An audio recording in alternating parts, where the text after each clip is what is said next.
Shalom, everybody. Peace of the Lord to all of you. Please invite your friends and let us have some good time.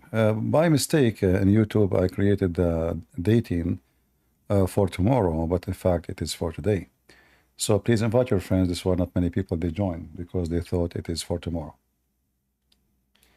So if you don't mind, share the link with everybody so people can join us. And again, we are live in Rumble and in YouTube and in Discord. So anyone would like to join us, you can, feel free. If you are a Muslim, you can call us anytime. And we would like to listen to you. Before I start, I found this video here. I will not play it. I watched just not even a minute. And this is supposedly a guy who converted to Islam, and he want to prove to us that Islam is right.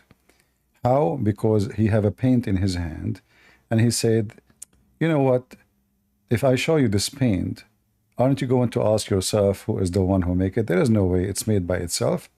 And that to prove Islam to be true. If anyone know this idiot, let him call me. Anyway, you see, there's many people, they suffer from mental illness. If you are shallow in your brain and you are stupid, anyone can use you and abuse you. So you have to be careful, otherwise you will be a victim of every scumbag on the earth. And there's many of them, especially in the West. They are easy to manipulate and easy to fool. We as a Christian, we believe for sure that God is the one who created everything. However, this is not the way to prove God. You're an idiot. Or to prove Islam, because Islam is easy to disapprove. For the God of Islam, we do not even know how the baby is created. They do not know even how many days it took him to create the earth. He keeps contradicting himself. He says stupid things about women have sperm and man have sperm. The women's sperm coming from the ribs. The women's sperm from the ribs. The man's sperm from the backbone. And the sperm became a dead blood, and then the blood became a lump. So this is very easy to prove that Islam is stupid. But the Muslims always, they seek a victim, and there is a lot of victims in the West, because what happened in the West, because of the liberals, the liberals, they attacked Christianity for a long, long time. And they made the united front around the world to fight Christianity. So the Muslims, they came to Europe and they found a lot of Western, already they are atheists. They believe in Big Bang, they believe in science, they believe anything. So the Muslims, they found themselves, in order to fool those people who are stupid, we have to make them believe that the Quran is a book of science. And this is why they adopted the idea of science and the Quran. And they did that for the last almost 30 years. And this is why my books, as a start, was to refute all those stupid science, which in fact the Quran speak the opposite of what they claim. And we prove it, and we can prove it now and tomorrow and every day and every second. Any Muslim can call me right now and he can show me anything is scientific about the Quran, and we will see if this is true or not. Now, regardless of the idiots in the in the West, you will find that Muslims who are born as Muslims are leaving Islam. But those are stupid, the Western. And I find it, there is a, I don't know, there's a trend between specifically white people, that they are so empty and so lost. For some reason, white people are more infected by those diseases, like liberalism, atheism, Islamism, which is a clear sign of struggling. There is a lot of a struggle in this society in the West. Now, for sure, we cannot say that Africa did not struggle the same, but I find that the struggle between the white people is way more when it's come to religion. There's a lot of empty heart and a lot of control of liberalism over white more than African. But African in the state, I can say that they are really abused by the liberals, and they try to use them as a ticket to control, like for election. So they remember, the atheists, they remember the black community only in the election time. During the time they are in the office, nobody cares for those African people. So when the election comes, suddenly all of them, they support you, all of them, they love you, all of them, they think about you, all of them, they care for you. But your brotherhood is the street never been fixed, the graffiti in every wall, crimes everywhere, drugs addiction is everywhere, shooting every day.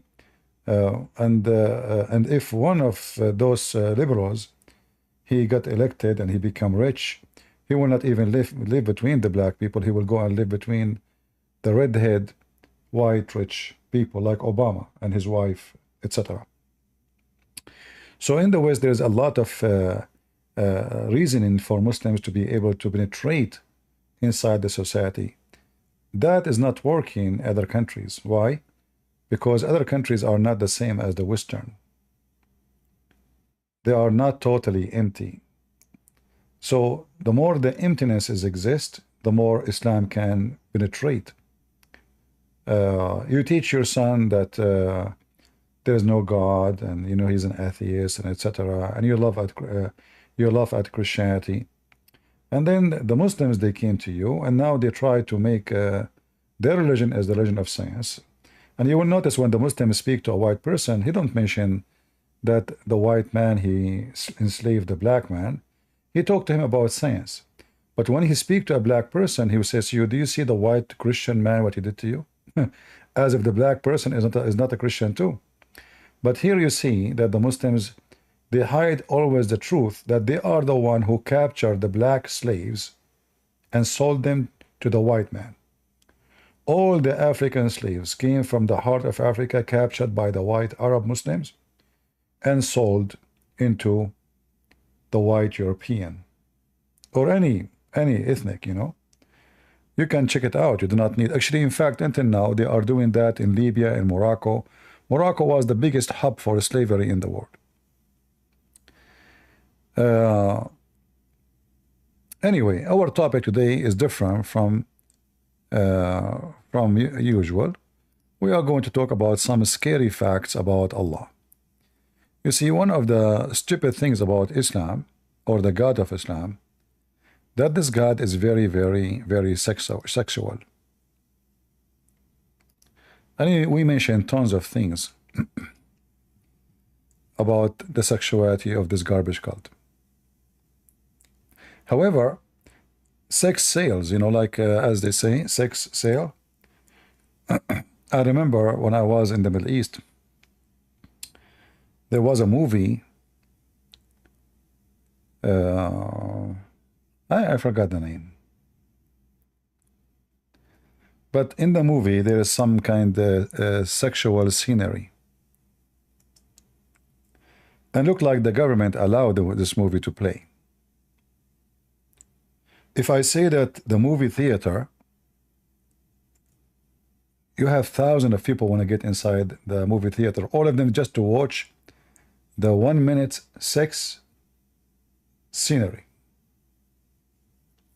All of them.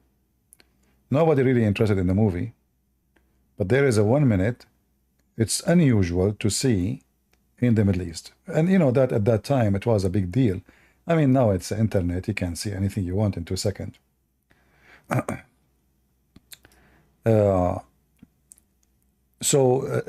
Sex is a major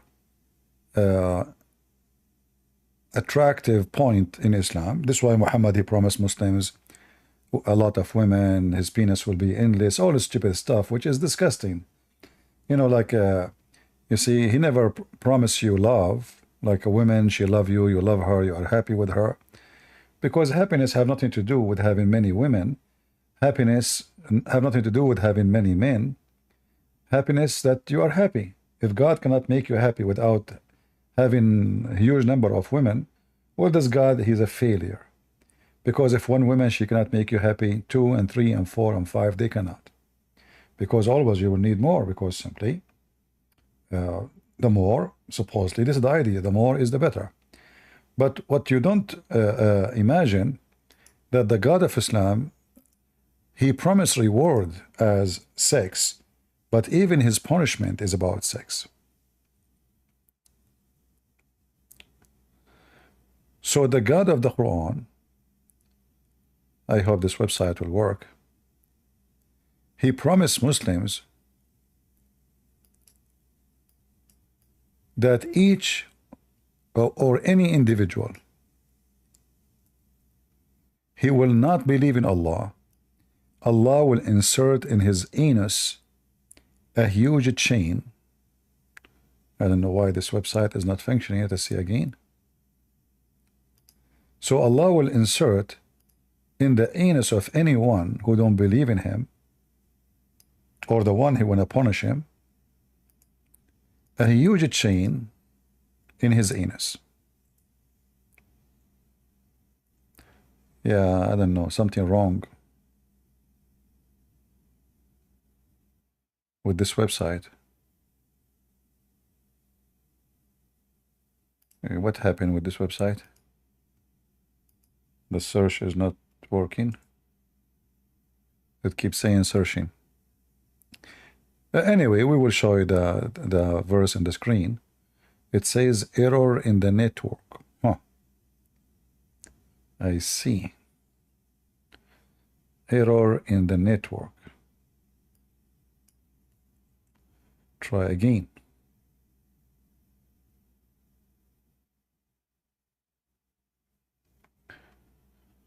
Well, if that did not work, we will open a different website. What we can do? Let us try different website then.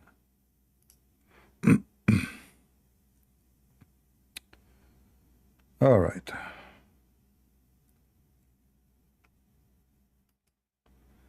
Yeah, obviously this website, maybe it is down. It is down. Let us see Quran.com. Quran.com.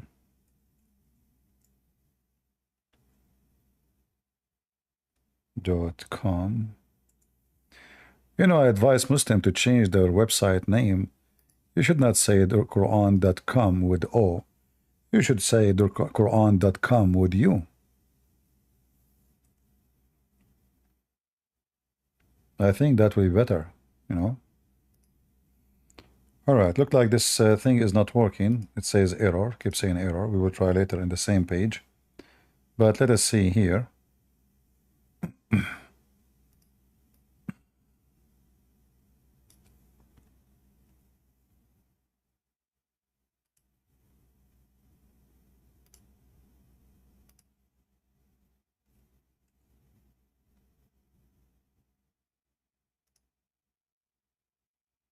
What's wrong?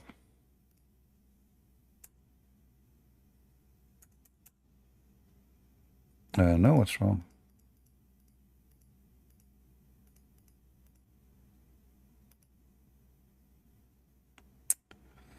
All right, I know something fishy here. Give me a second.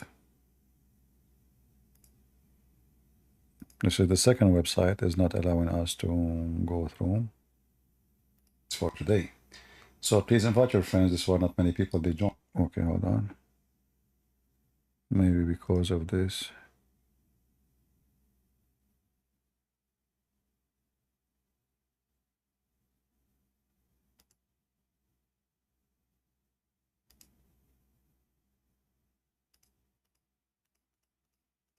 What happened?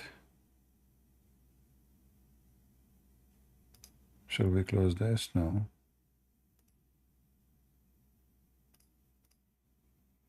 I know. Something not right. This is the second website I'm trying. It's not working. One more time.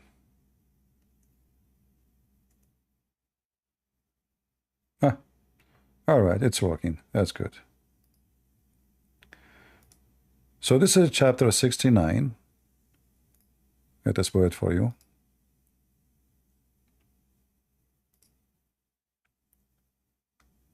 Verse number 32. And my question to the Muslims,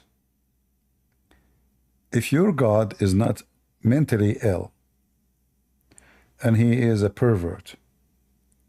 Why such a penalty exists in his calculation? Why someone he claimed to be God, he will insert a chain in the anus of a human being? Any Mohammedan would like to join us?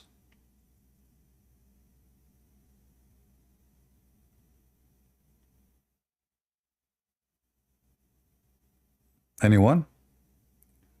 Who is a Mohammedan would like to join us and tell us how he even think about it? I mean, what is the reason for someone he claimed to be God? He's holy. What is this? What sexual torture? Any Muslim?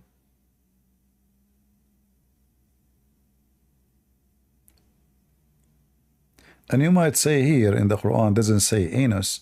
Go and read the interpretation. It's about anus, asliku. So it says there's a chain which is 70 here in Arabic it says 70 cubit long, but in fact if you go and read the interpretation they will say to you that this is a very massive, huge chain. Each ring of it have more iron than all the iron of the world. All of this will go inside the anus of a human being. Any Muhammadan?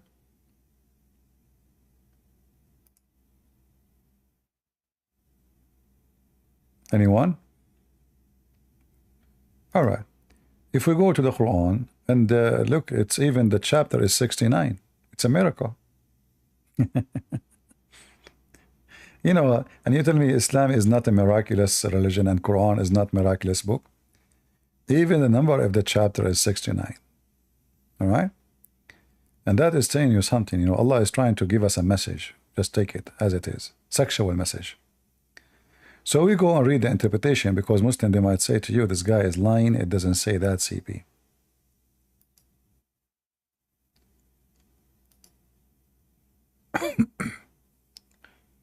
All right. We go to 69.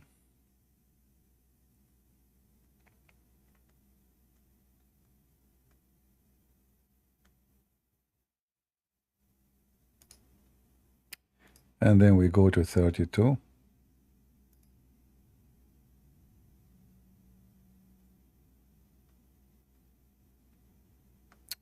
All right. Here it says... All right, then fasten him. I hope the text is clear for you to read. Is it clear? I hope so.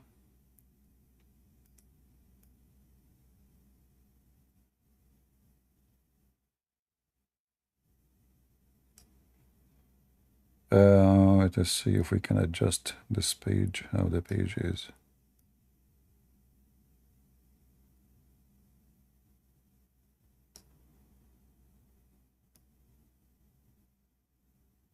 All right, so then fasten him, it will be enter into his buttocks.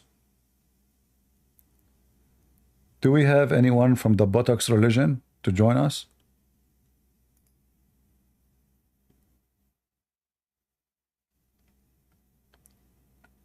Do we have any Muhammadan from the buttocks religion to join us?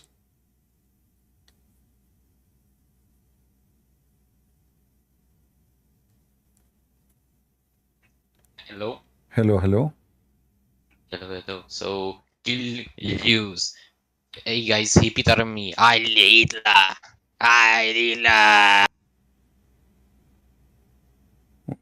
Perfect. You know, I mean, we said anyone from the buttocks, and we got something immediately from the buttocks. Amazing. Assalamu alaikum.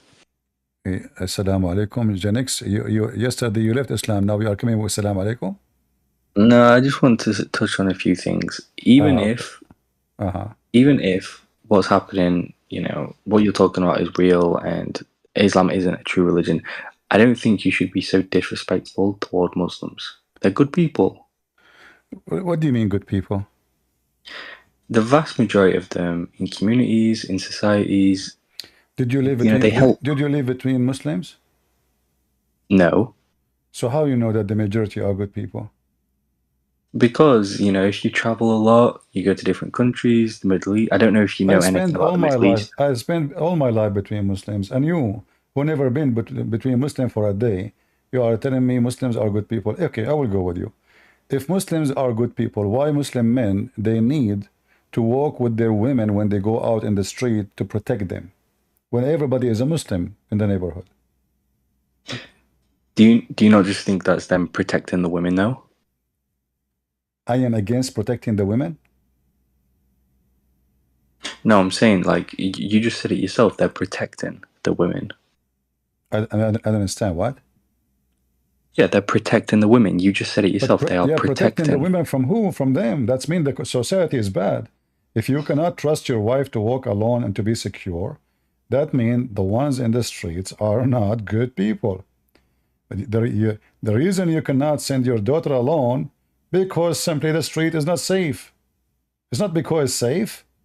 Because you have your life, you have to go to work, you have to do things. You cannot go each time the women she want to go out, you go out with her. So she need a guardian for a reason. For the society is bad. So the silly you are being silly, my friend. The silly you are coming to school me about respect and disrespect. First of all, Muslims don't respect us. They call us dogs. They call us pigs. They call us animals. They call us worse of animals.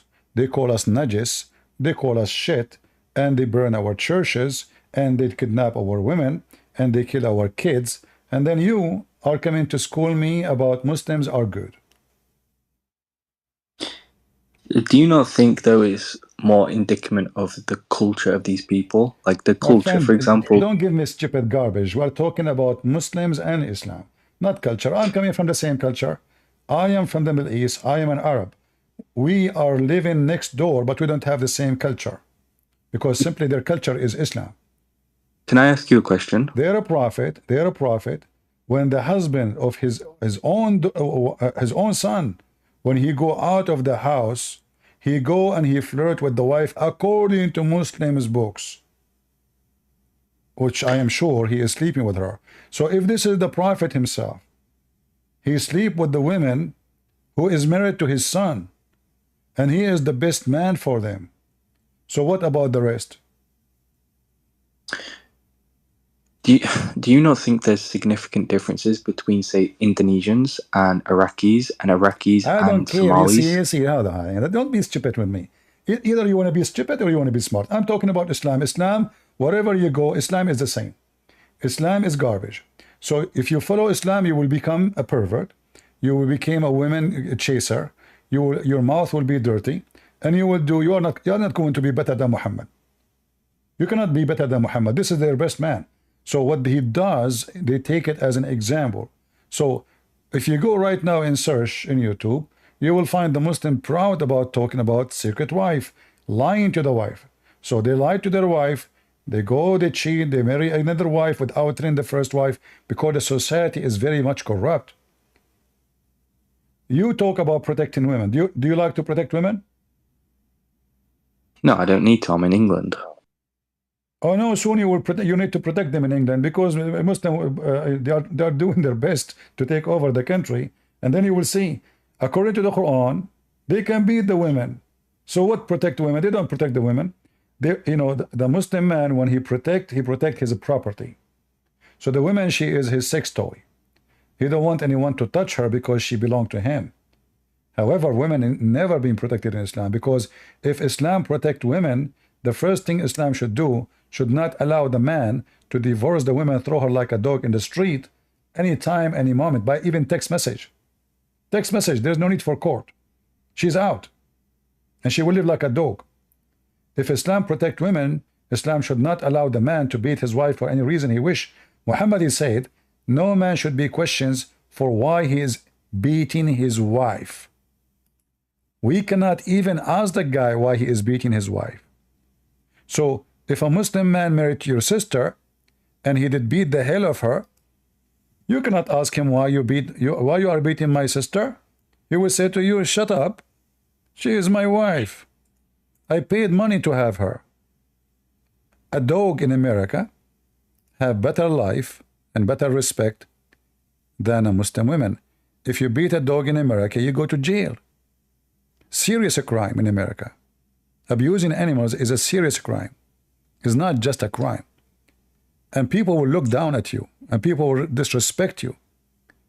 So when you talk to me about respect and what this, first of all, what does have to do with respect? I respect nothing to do with anything about Islam.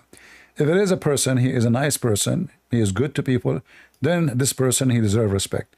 But Islam does not deserve respect in any way and any means. Anything else? Yeah, so obviously when it comes to, you know, what you do, you are an expert in theology, obviously, both the Bible and the Quran. So I agree with everything you're saying in terms of the scriptures and what it says. And yeah, you do a good job at debunking it. All I'm saying is that in the modern day, the vast majority of Muslims, at least for the Western ones that I can speak of, they're good people, they're doctors, they're lawyers. The majority of Muslims, millions of them, they went in the streets supporting Hamas after raping hundreds of women and kidnapping hundreds and killing thousands of people. This is the majority of the Muslims. So did the communists, though, like the white students. Exactly. Well, that's mean the communists and the Muslims are the same. Don't waste my time. Who said that the communists have ethic? They have no ethic. They are communists. That's why they are communist. Don't come to me here to speak, your stupidity. The majority, where is the majority? If the majority are the Muslims are nice people, why they are burning Christians everywhere, burning churches, kidnapping women everywhere? Where is the good Muslims? In Nigeria? In Somalia? In Indonesia? Go check all those countries, you will see what they do to Christians. Where in Saudi Arabia? In Emirat?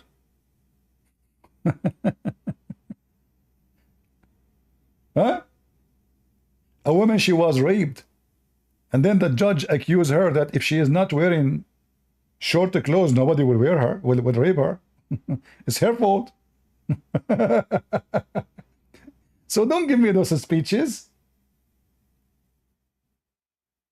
Go there and make a statement. The Muslims, you said to me, I live in England.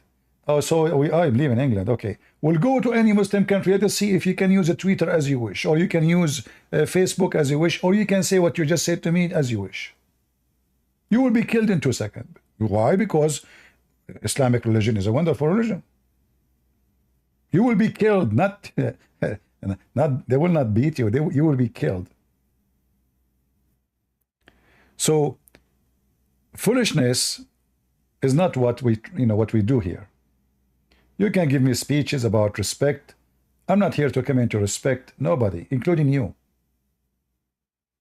Because respect is something you earn. It's not something it's not a talk. If you are good for people around you, people respect you, like you, and love you. If you are a piece of shit, people will say you are a piece of shit. But when we speak about Islam, for me, a Muslim is someone who believes in this and follow this. And whoever believes in this and follow this, I can't respect him. I don't respect men who beat women. I don't. A true man is the one who protects the weak, defend the elder and the children's. What they do is the opposite.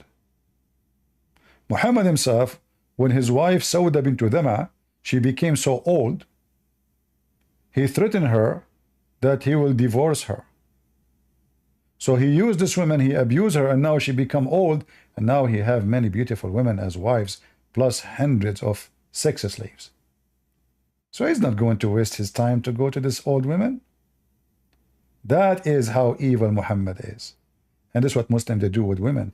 They change them the same way they change their shoes. A woman, you marry her, you have kids from her, and now because she became older, her body not what you like, but she is your companion for all more your life. Oh, it's time to dump her because she is the same as a car, the same as shoes became old. I'm going to get something new, brand new. Someone young, she have a nice bum, nice boobs. Anyway, this guy he disturbed us by his fiction ideas. We continue. So going back to our Quran, then fasten him, it will be entered into his buttocks and pulled out of his mouth. Then they will be arranged on this chain just like locusts are arranged in the stick that is being roasted. Al-Wafi reported from Ibn Abbas that he said, it will run from his behind, which means his anus, until brought out of his nose, and he will not be able to stand on his 2 feet. Imam Ahmed recorded Abdullah ibn Amr that the messenger said, let us see what the messenger said.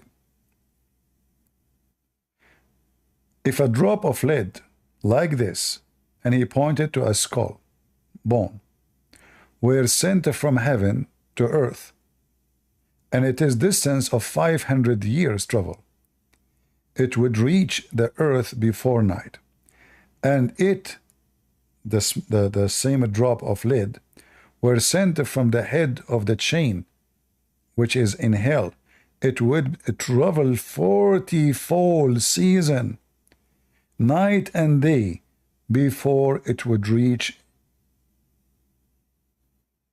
the target.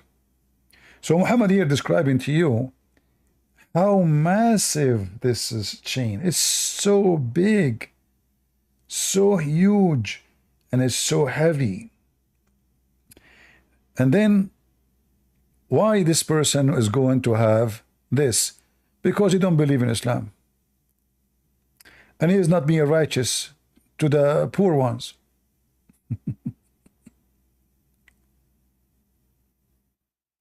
Do we have any Muslim? If you remember, there is a video made by Abdul from Pakistan, and he was speaking about the punishment of the grave. That is one of the most funny and stupid things ever. All right? Any Muhammadan? Who is a Muhammadan would like to join us?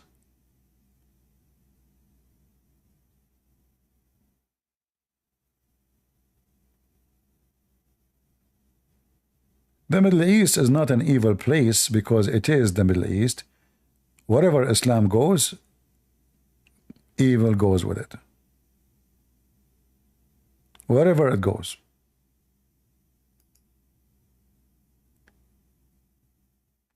The second, Islam enter a place, violence enter, hatred enter, sex crime enters.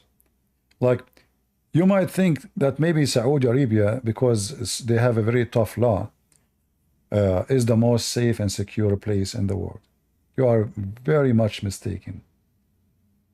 It's the most corrupt, bad, ugly place ever. In fact, those society, what they do, they use religion is just to control the crowd for the benefit of the ruler or the king.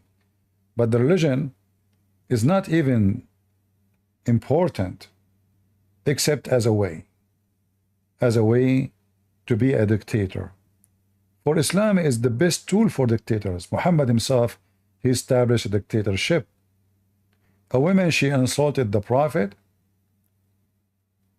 and she is a slave of a man. She is a black, he is a white Arab. She insulted the Prophet. This man, he told her, don't insult the Prophet, according to the story.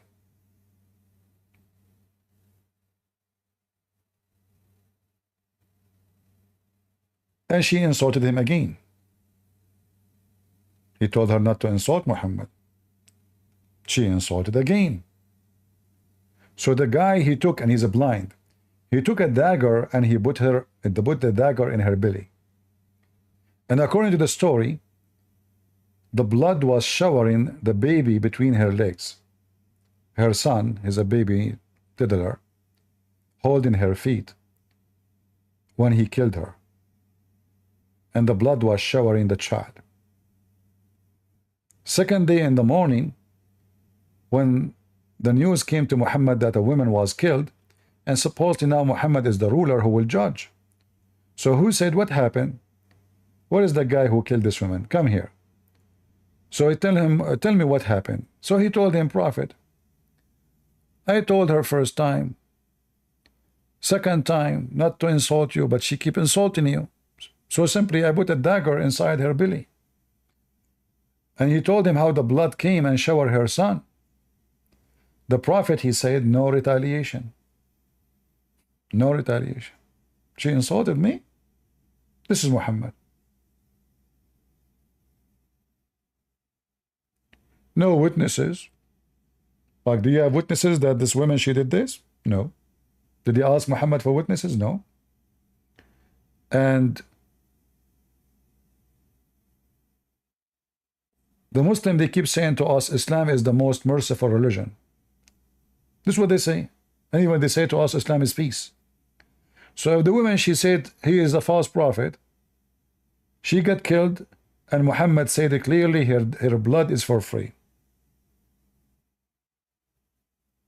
How that can be a respected religion in any way, any mean?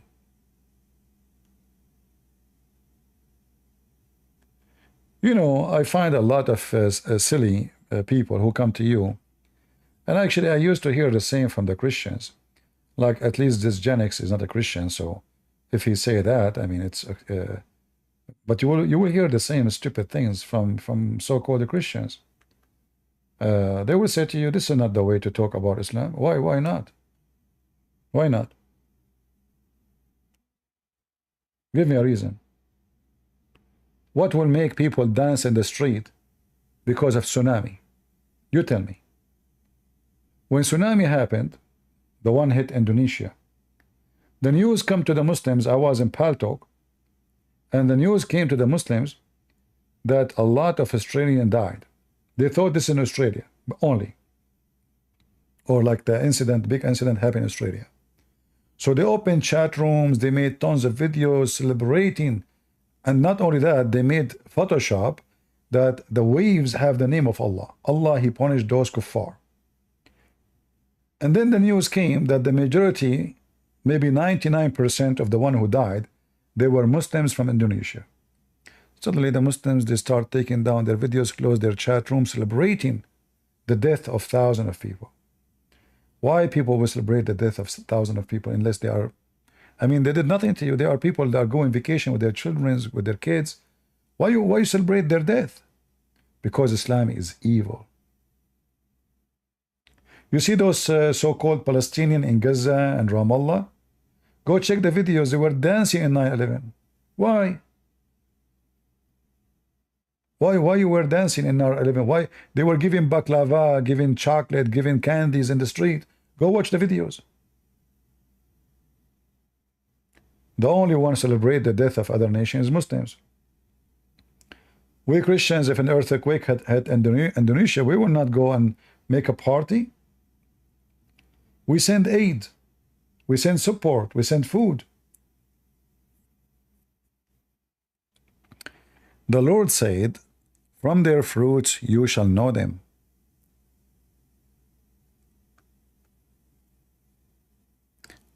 In fact, the reason Muslim countries are not massively killing each other now is because of America. America, the police state. Saddam Hussein invade Kuwait. Saddam Hussein attack Iran. Iran attack the Arab. Saudi Arabia just a few years ago, in the time of Trump, the idiot, was going to invade Qatar. It was Trump who stopped them. Emirat and Saudi Arabia decided to invade Qatar, almost the army in the border. It was a stupid Trump. He says, don't even try. We have our army there. I will stop you. Those are the Arab. Those are the Muslims. Right now, go and see what they are doing in Libya. Go check what happened in Sudan. Go check what happened in Somalia. Go check what happened in Turkey. What happened in Iraq, North Iraq, Syria, North Syria, South Syria, I mean, it's not just war between those Muslims and the Israeli. At least those are Jews and non-Jews. But the Muslim kill Muslims every day. For Islam is very ugly, disgusting religion. Those Indonesian Muslim, the hypocrite, they cry for the people of Gaza, but they kick the refugees coming from Myanmar, the Muslims. They kick them like dogs. Go check the videos and see what they did to them. They burn their houses, they burn their tent, they kick them out, they throw them in the river. Same in Malaysia. They cry for people in Gaza, but when the Muslims come to them as refugees, they treat them like dogs.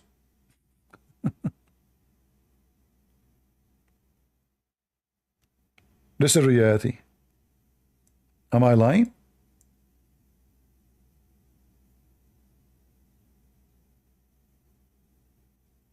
So going back to our story here. Who is a Muslim when I explain to us what the connection between this God and sexual reward and even the penalty is sexual? Why?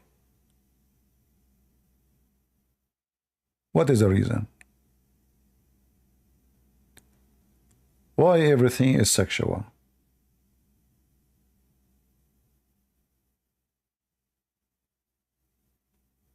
What the connection?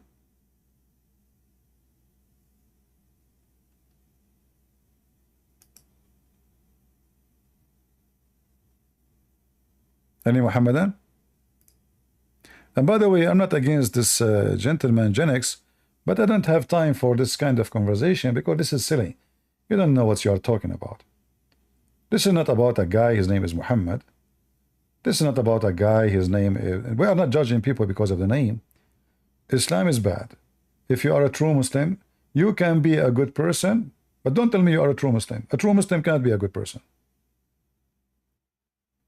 Because a true Muslim believes that Jews must be killed. Christians must be killed. Or they have to pay jizya. This is a true Muslim. Don't tell me modern day. A true Muslim, he don't believe in something called modern day. He believes in something called Quran. Do we have modern Quran? Or do you have a new version of the Quran? Does not have, you know, verses says the Christians are pigs and they are najis and they are filthy. Kill them, you know, force them to pay jizya, torture them, take their money. Like, you have a modern Quran? Is that like a new car? What modern?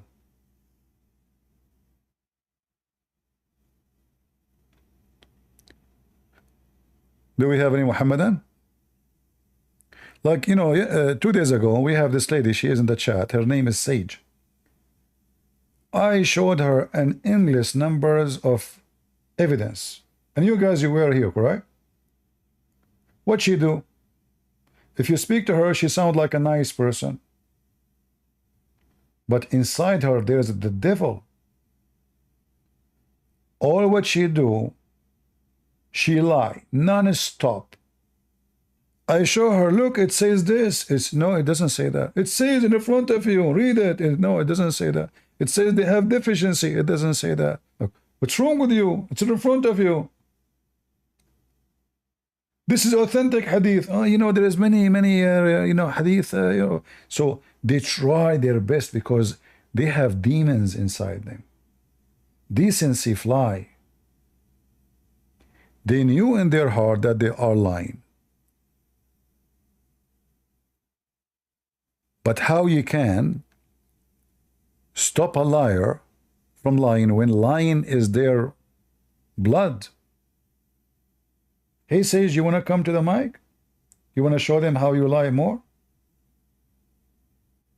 You want to try? Okay. She put her hand up. How are you doing, Sage? Hey, I'm good. How are you? You are good? What does that mean? Yeah, I mean, I've been reflecting on the conversation that we had. I did go back and watch it again.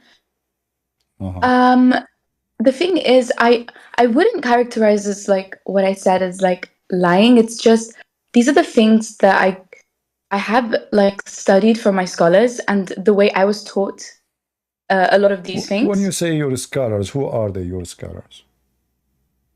So I follow a specific group of Muslim scholars who are sort of modern.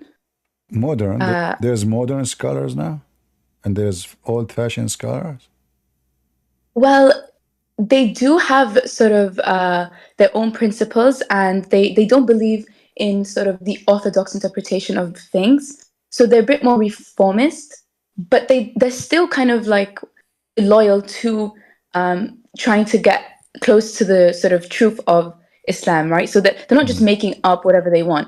So, you know, what make them modern, because now they try to manipulate the text and change the meaning, because the old meaning is embarrassing, correct? It's, you know what it is? It's rather that they don't take, you know, like stuff like tafsir and hadith, they don't take it as necessarily authoritative. They take the Quran as more important. So if anything contradicts the Quran, they will try to look into it as Okay, like a. I will go with you. So the Quran, as an example, it says, in the case of murder, free for free, slave for a slave, women for women. You see, I'm going with you. Do you agree with such a justice? If a free man, he killed a free man, the free man will be killed. If a free man, he killed a slave,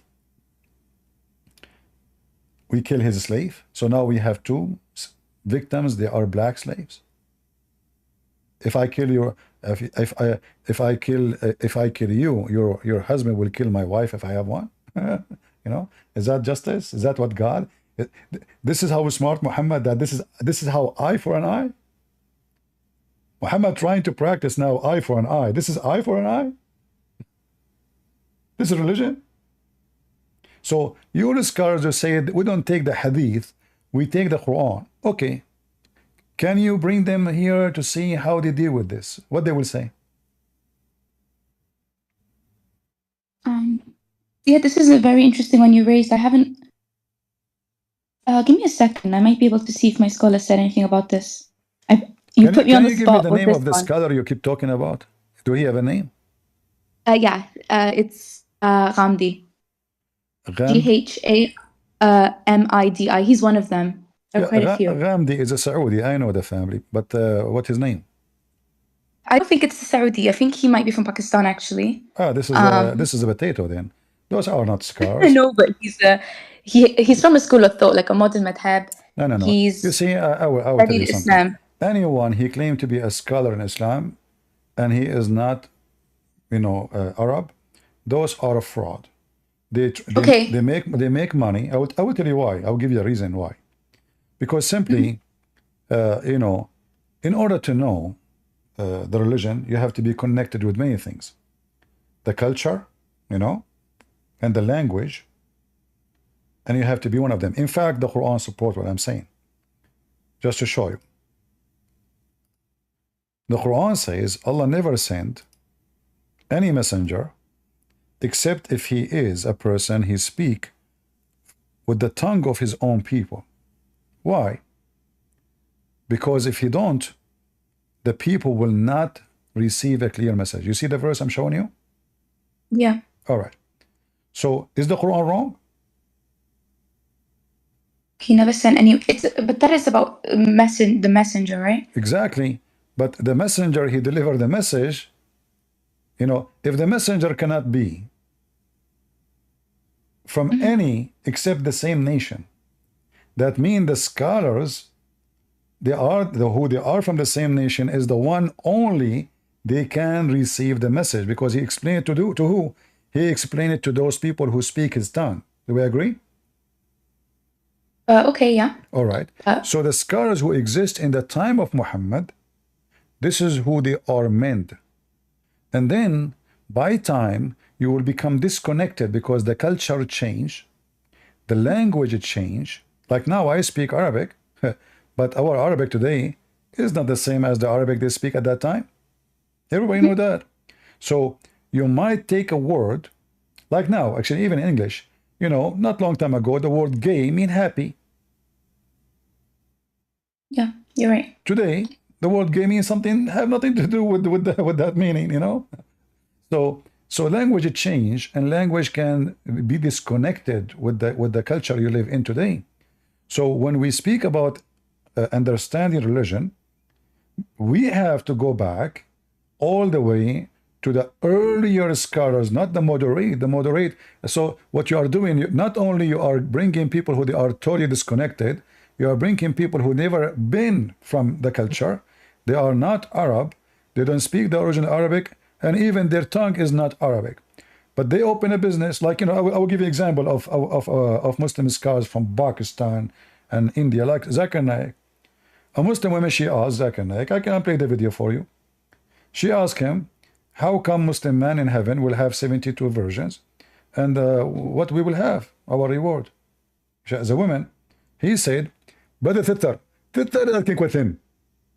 How come that he will not have 72 thittar? First of all, the word hur is not about male or female. For simply, it's a plural word, which means it can be male and female. So inshallah thittar, you will get 70 men as reward. And everybody is laughing. This is a scholar. He just told her, you will have 70 men to F you in heaven. And he claimed, that, excuse my language, and he claimed that the Quran, when the Quran says hur, it meant male and female. But the Quran says clearly that those women, those are women, and it used the word yatmuthahun. What yatmuthahun mean? I'm not sure. You do not know? Yatmunahun? Yeah, yatmuthahun. No, I have never heard of that word in my dialect. It opened their hymen, opened the skin of their vagina. And they will bleed. Oh yeah, okay, And here in Arabic we have something. This noon, the letter here, this is called noon in nuswa, which means the feminine name for women. So you don't add this for a male. So the stupid Zakir Naik, according to him, and Muslim they claim he's a scholar, he claimed that the hur are male and female. Yeah, I've seen this theory. It's because they say that hur itself isn't actually a gendered term, but I actually looked into this, and I remember, I think there's a lot of evidence it's definitely about women, and it was used in Islamic poetry as well. In another verse, it talks about their breasts, from what I remember. Look, I know this actually connects to what you were talking about before I joined, about like why Islam is so sexual, and things. And the way I see it is like, and this includes this. It's like, it's just because obviously the main addressees of the Quran, right, are a male audience in Arabia, and it's trying to capture the pleasure that is going to be in heaven, but it's doing it in a way how people understood pleasure like back then. It's not necessarily going to be like this, but it's just the epitome of pleasure, right? What is the pleasure of me making women in pain each time I sleep with her? Allah, he make her virgin again. What the pleasure we are talking about? How that is a pleasure? So the way these men saw, like for them, what was the best thing was being able to sleep with these virgin women, right? But so this it is just the same, encapsulates. but this is the same woman I slept with her a second ago. She is not virgin. That is a cheating. What the point? I just slept with her a second ago, and now I go to sleep with her again. She is virgin. So what the point? I think it's trying to capture how like heaven like has all sorts of like things that like, you know, are impossible in the world, because in the world like being able to do no that. problem. This is not impossible even now. I mean, in the Middle East, 99 of women, 90%, they go either to a different country to do virgin again surgery. It 5 minutes costs them few $100s. She goes sleep around all her life before she get married. She go to a clinic. They put you know, a skin there. She is virgin again. She never saw a man private part on her life. She wear hijab. She is decent woman. But we know. But this is not the question. Listen carefully. You just said that at that time this was what the pleasure about. So what you are saying clearly, that your God is a devil. He's just trying to tempt the man in a sexual temptation in the way they like, not the way he want. The whole, you see, when I go for hunting, I'm not going to put a chicken for a deer if I want to hunt a deer, right? I will tie a chicken and put it in a place if I'm going to hunt an animal which eat chicken, correct? Like a fox or a wolf or a lion, but not an elephant. So what you are saying to me that your God is going for a hunt, and he plays a bait which the people like. He's trying to tempt them and seduce them. So he is speaking such a filthy language about the women private part, and he is describing even the vagina. He is not describing the women. Where is the women? Where is the description of the women? We started with the vagina, and then he said they are white or like rubies. What is this? You know, when sexuality become a major purpose of faith, well, that is not a faith, because I don't believe in God. I believe in the sex. I want the sex. I want the benefit of it, which is sexual entertainment. This is a pimp. Do you know the guy? His name Hassan al-Hashash. You heard of him? No, I don't think so. Do you know the Ismaili sect? Yeah. He is the founder of the Ismaili sect. This guy, he have a castle full of women, slave women, for sex. Very beautiful. He bring young men to the castle. Free food, free drink, free sex. As many as you want. Anyone, any girl. You know, it's like a hippie place, but he's a Muslim. Or what he do every day, about 2 hours or 3 hours, he give them, let us say, a brainwash class. After sitting in the castle of Al-Hashash for a year, he will send you, he will call for you, like they choose a person they believe he is ready. And by the way, don't forget the word Hashash. You know what Hashash mean? Hashash. Again, no, it doesn't ring a bell. Hashish, which mean drugs. Drug. Okay. Actually, this is where the word hashish coming from Hassan al-Hashash. All right. Really? Oh yeah. So this guy, after you stay in his castle for some time, and now you are totally addicted to sex, to drugs, you are ready. So he asked the masters, he have, like, let's say, sheikh teachers, you know. So he asked them who is ready for a mission, which means he is totally under control. They will choose the one who is ready, a couple of them. Al-Hashash, what he do, he send messages. This is a movie about him. He will send a message to a king, and he said to him, you have 10 days to give me etc. gold. Otherwise, I will slaughter you. I will kill you. We takfir the Ismailis anyway. So no problem, no problem. But look, you see, just to show you what you just gave a nail to your prophet. You just said that the Ismaili are kuffar, but this is what your prophet doing. The difference between this guy, listen, the difference between this guy and your prophet, this guy, he invite them to the castle which is full of virgins first. Your prophet, he cannot do it, he said later. It's the same. Hashish, drugs, wine, and sex. After you die for me, go and kill them, assassinate them for me. This guy, he do the opposite. This guy, he do it now, right? You do it now, you get the reward now. In order to come back to my castle, go and kill this guy for me. This is your God.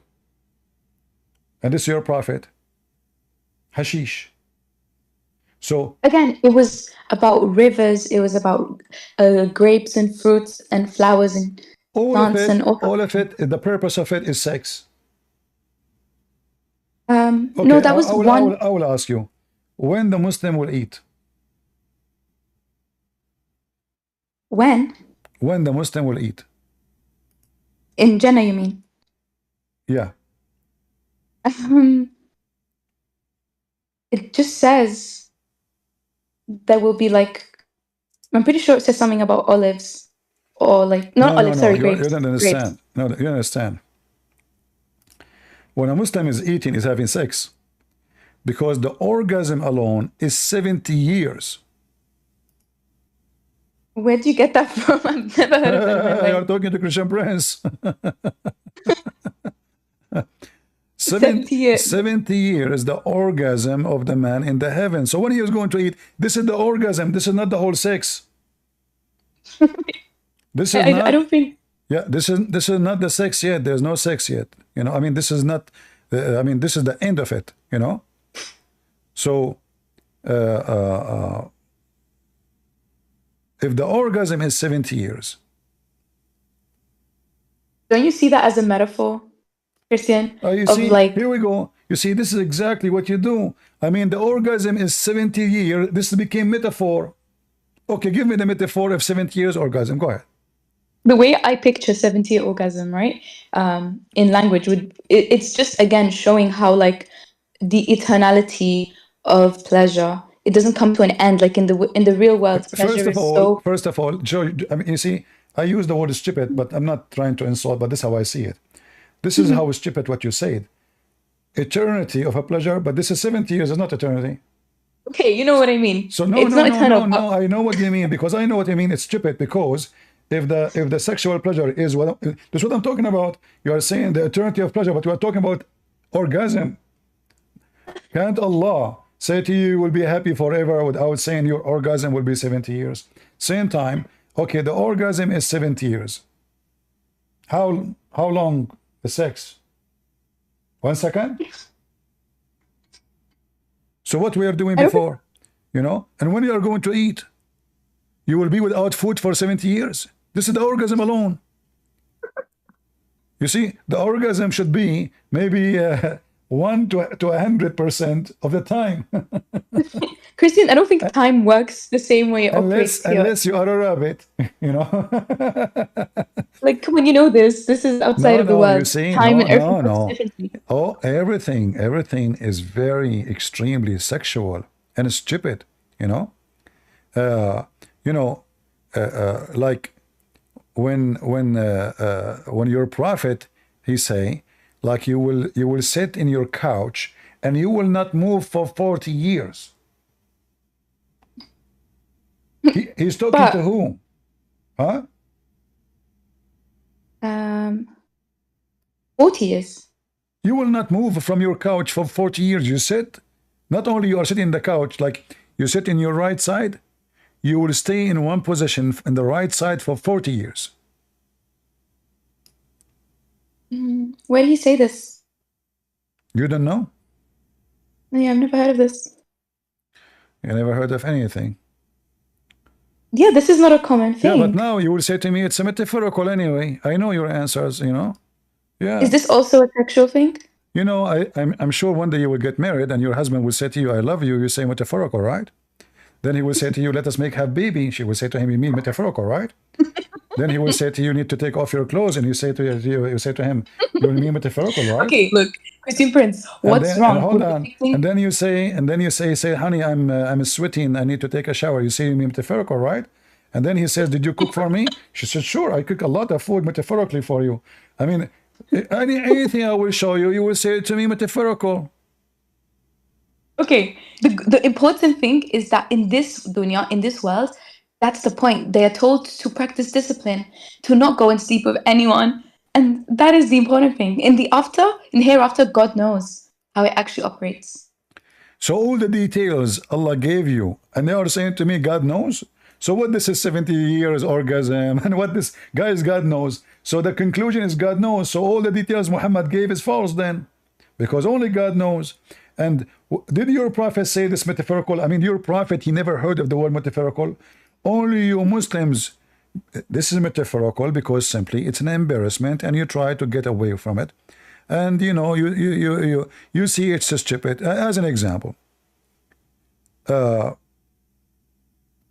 is more shiny, Allah or the women in heaven? Shiny. Okay, Uh-huh. the women in heaven have like a lot of bright light from what I. Ah. Allah, I'm not Okay, sure. hold on. The women in heaven, she is very bright. I think yeah, she's like white, right? Am I going to wear welding glasses? Yeah, I mean, according to your prophet, that the women in heaven, she will be so bright to the point her light will cover the east and the west. How I can look at her? So this woman, she will get naked and she will say, honey, do you see me? I say, no, you made me blind. I didn't see anything. How I can see you? You know? What is this? But the reason is, because the reason is, Muhammad is and the Arab are obsessed with white women who they are so, women who they are so white, you know. So yeah. he promised them very extreme white women, you know. Like look at this hadith here. The last people who of paradise in possession is the one with 80,000 servants and 72 wives. This is the bad Abdul who never did anything except saying Shahada. Question. Who is the stupid who accept that he need 80,000 servants, all of them they are boys and they are kids? What they will do to me? If in the heaven my clothes will never wrinkle, I will never sweat, I will never take a shower, I will never get tired, I will need, you know, if I see a bird in the sky, I say Bismillah, the bird will be in front of me cooked. What is the boys for and why they are 80,000? And this is the lowest reward. What makes you think the 80,000 servants are boys? I don't see that implied. Isn't it the Quran says that they are boys? غُلْمَانٌ مُخَلَّدُونَ. Oh, you'll have. Oh, yeah. Yeah, Good point, actually. yeah. I was afraid you would say to me those are metaphorical boys. No, it's like they are there, but it's not sexual at all. Like there's no sexual implication. Metaphorically, those boys are 80,000 metaphorical boys.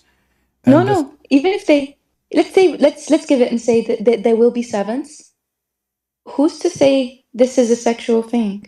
I'm not talking about sexual. However, it could be why because your Quran described them as very beautiful boys.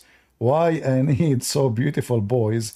What is the beauty of the boy for me? Why he is so? Why the boy is so beautiful? You know, and like pearls.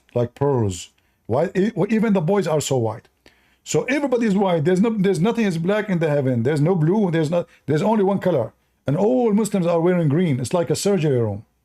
So 80,000 servant boys, what they will do? Tell me. Servant meaning, you'll have almost like an assistant, because not everyone had a slave in a society. Not everyone had like, it was, I guess, a way of saying like you'll have your own kind of like slaves, servants. What seven? There are 80,000. Like a privilege. 80,000. 80,000. 80. Again, it's like a privilege, right? To get to have all this power. What kind of a privilege is to abuse children's? 80,000 little child being abused and used for eternity, which means no death will give them comfort or freedom. They will be serving me for eternity. Why? What I did? There's no abuse because there's nothing bad in heaven. Do you like to be one of those boys serving me? No, thank you. Huh? A second ago you said there's no abuse. Why you say no? Why you say no? Don't worry, Allah can make you a boy in a second. He say be. You remember? I said to you, Allah, when he created Adam, did he say be before he made mud or after? You said in the process because you don't know what to say. Because if Allah say be before he make Adam, that means the bee did nothing because still he have to make mud. And if he say be after he made the mud and breathed into Adam, that means the bee was useless anyway. So the Quran is just a stupid book again. I mean, everything this idiot Muhammad he say is just a mental. I will not be accept to be in such a paradise, you know. And look, all the people will enter paradise, they will be 30, 33 years old in the age of Jesus. And all of them, they will be white like Joseph. And all the women, they look the same. So imagine you enter a dating website, and then the first woman in the profile, her name is Hur. Okay. Her age is the same age as the other one, and the other one, and the other one. All of them, they have the same exact profile, description, height, voice, sound, mouth, eyes, hair, whatever. Then I go to the profiles of the men. All of them, they are 33 years old. They have the face of Joseph, and they have the teeth of Muhammad, which means they are gone. All the profiles in the heaven, all men look the same. What is that? And this is only for the virgin, by the way. The Muslim women, they will not be the same.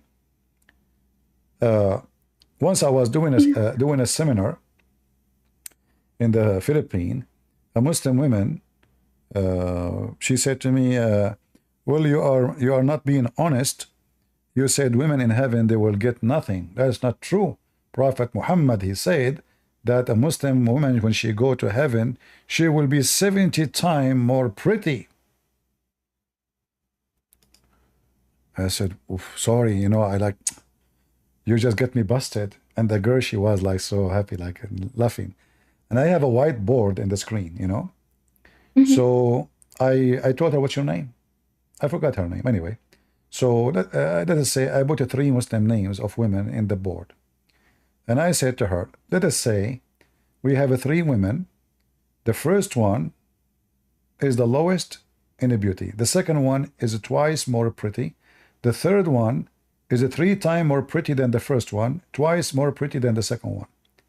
And now we make each one of them 70 times more pretty. What the change? Do you know the answer, Sage? What the change? I don't think it's saying we are 7 times more pretty. Nothing I think it's saying we're 7 times. Nothing changed.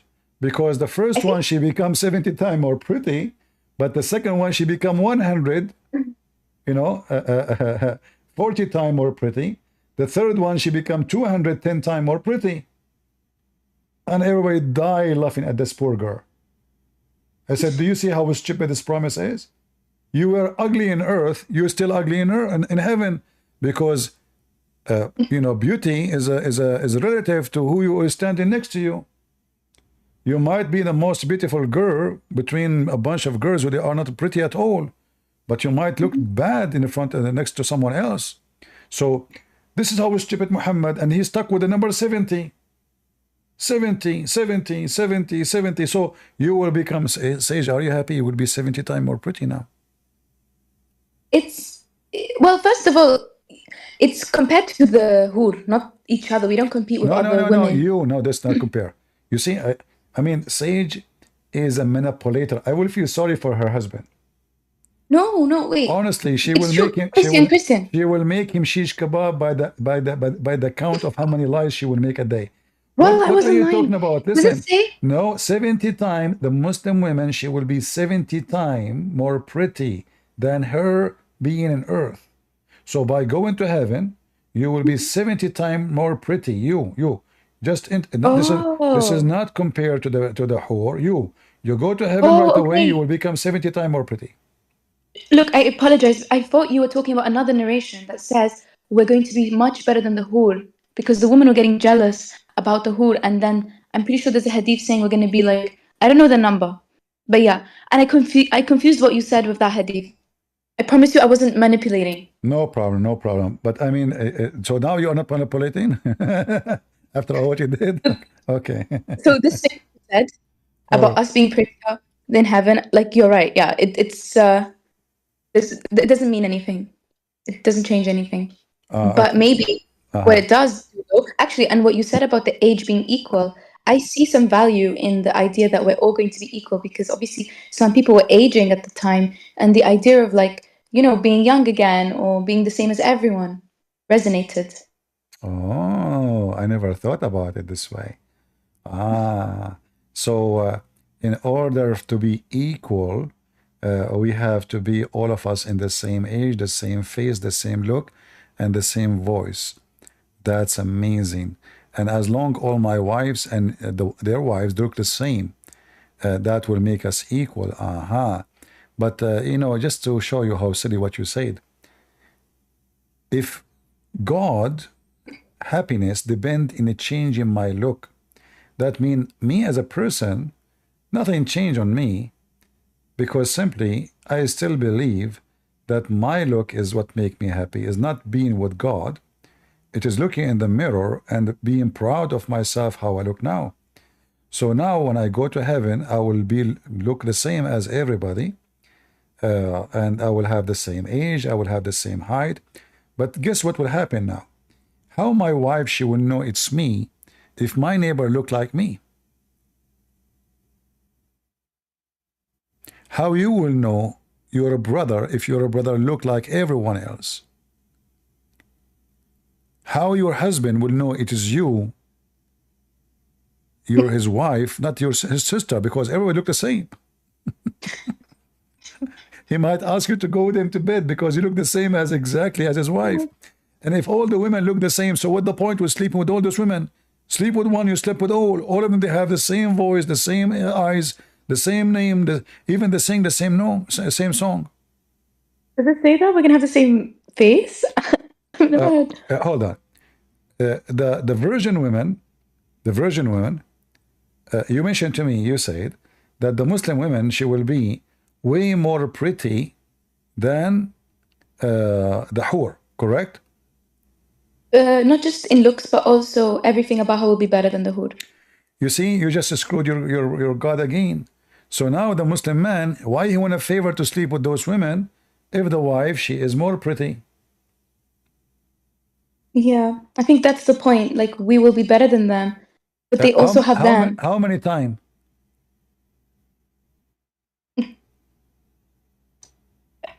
I don't know the number. I will give you a number. Is it 70,000 time? No, I don't think it's that high. You don't think we can discuss the number? Do you want discount? What? I'm serious. You want discount? We can discount. No, it's 70,000. So we're trying to understand heavenly things, right? Using our limited minds. No, our human. You don't understand the heavenly thing. So now we go back to metaphorical. 70,000 times the Muslim women, she will be more pretty than the virgin. So who is the donkey will look at the virgin? So what the purpose of the virgin?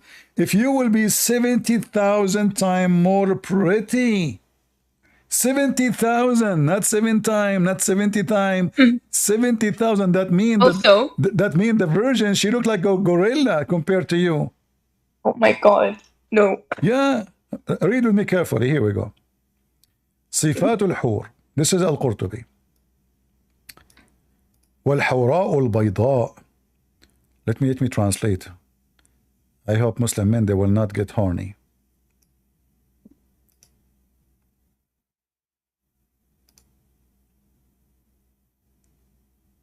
The huri, the white one whose legs can be seen from behind her clothes, and the observer sees his face in her heels, like a mirror due to the fineness of the skin, the whiteness of the skin, and the purity of the color. All right. So now this woman, she is the hur, she is so white, and even you can see through her clothing, her legs, and her legs, her heels. You can even, you look at the heels, you can see your face in her heels. Like a mirror, due to the fineness of the skin. Okay. And now you will become 70,000 times more white than this white woman. What do you think? Huh? I think this is just Al-Qurtubi, like in his own fantasies, maybe. No, and this is poetry. your prophet. This is your prophet. What fantasy? Thank you for saying it, guy. Did she say this is the fantasy of Al-Qurtubi? This is what your prophet is saying. And look here. Your prophet saying the same. About what? About we are going to see the A marrow. woman is a virgin so that the Oh, marrow God. of her leg can be seen from behind the flesh and bone. We will see the marrow of the Muslim women bones. So now you will be 70 times more pretty, and you are so beautiful, to the point we will see your bones and the marrow of your bones. How you feel? No, my say? scholar would never accept this. Who cares Like- what your scholar? You see, your scholar. Are you saying your scholar don't accept what Muhammad say? I think these must be like weak or have a lot of weakness in them. They're just the people so extending those the people, Quran, so adding those to it. people, they use this to explain the Quran because it is weak. This is how you will look like in heaven. Subhanallah, you're so beautiful, Sage. Look at you. Wow, so beautiful, amazing. I don't know. I mean, I think you are. What you want to say to me now? This is metaphorical.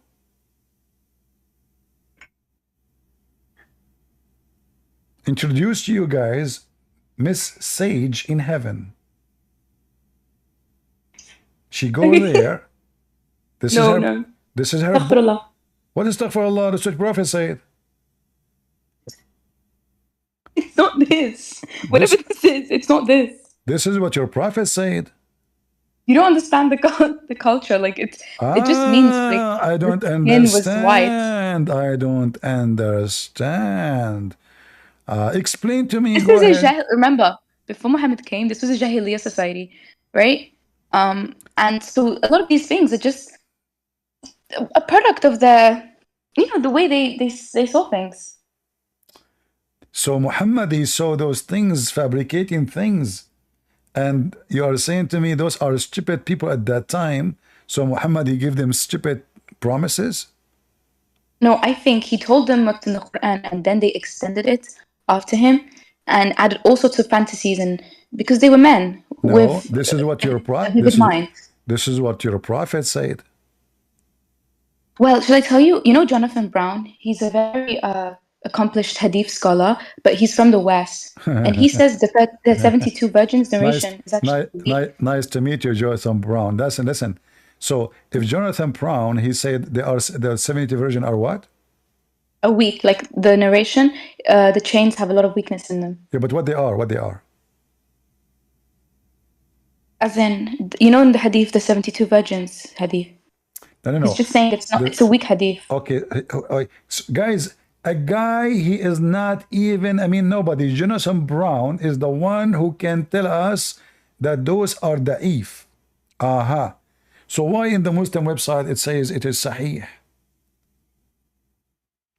Because to be graded as sahih, it doesn't take a lot in hadith sciences.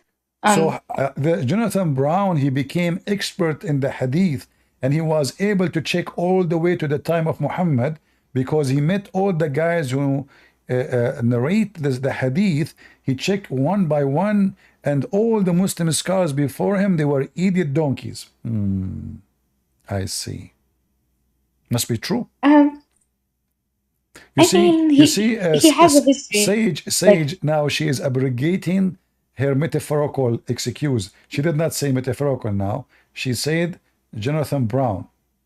No. 72 virgins is like most likely weak, but the Quran does say there will be companions like Hur, and it will be like, it does seem to be, it's kind of sexual, but the 72 thing is not as strong. Not strong. And the other scholars from Pakistan, they agree with him?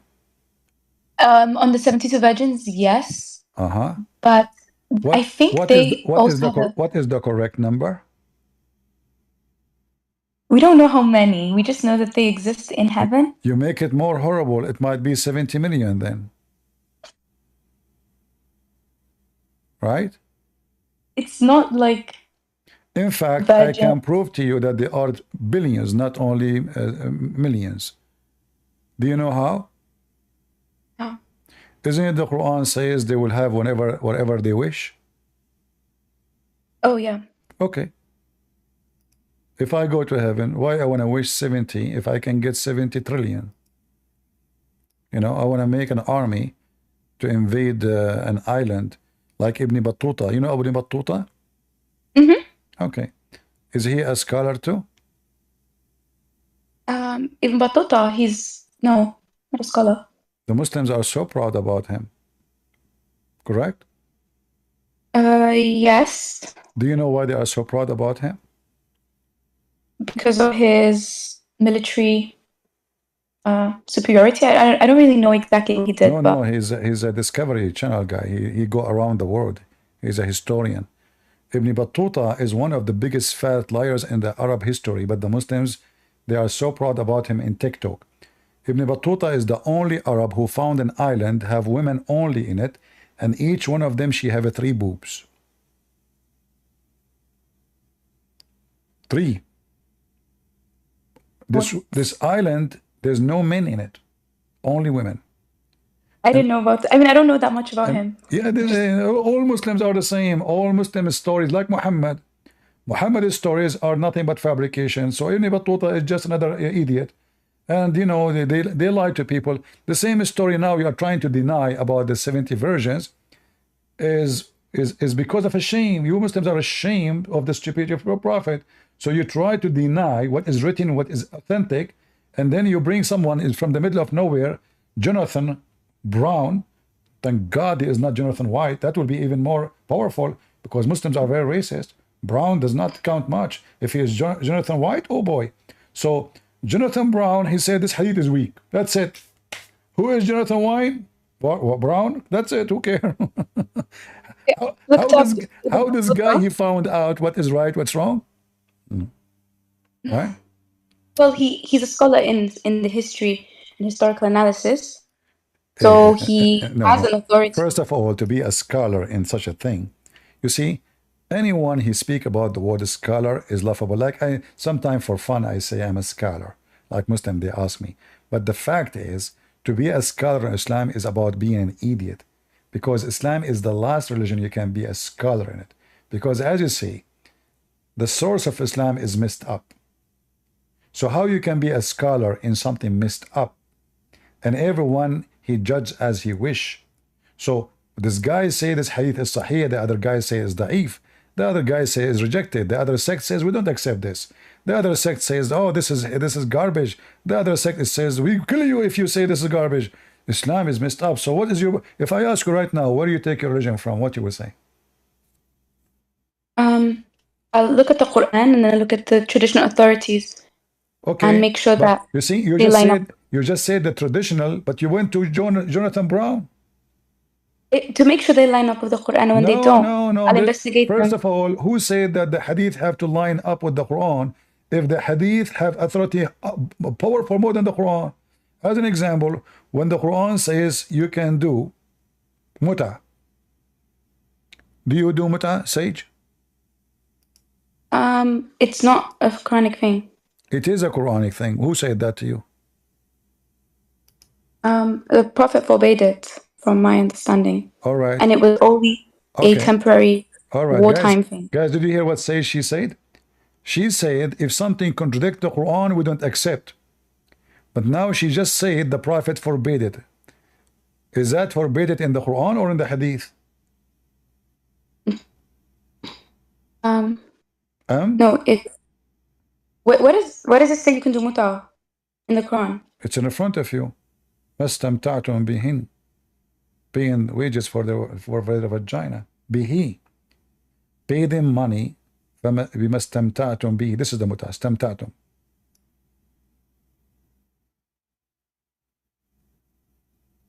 But it doesn't say anything about temporary marriage. No, this is a temporary marriage. You pay money for women for sex. We pay even in normal marriages. It's like dowry. No. This is different. This is because you see, this you never heard of muta before? No, I know that it's a practice the Shia permits. No, okay. Did you ask yourself why the Shia they practice it? Is it not because they have a different tafsir or something? No.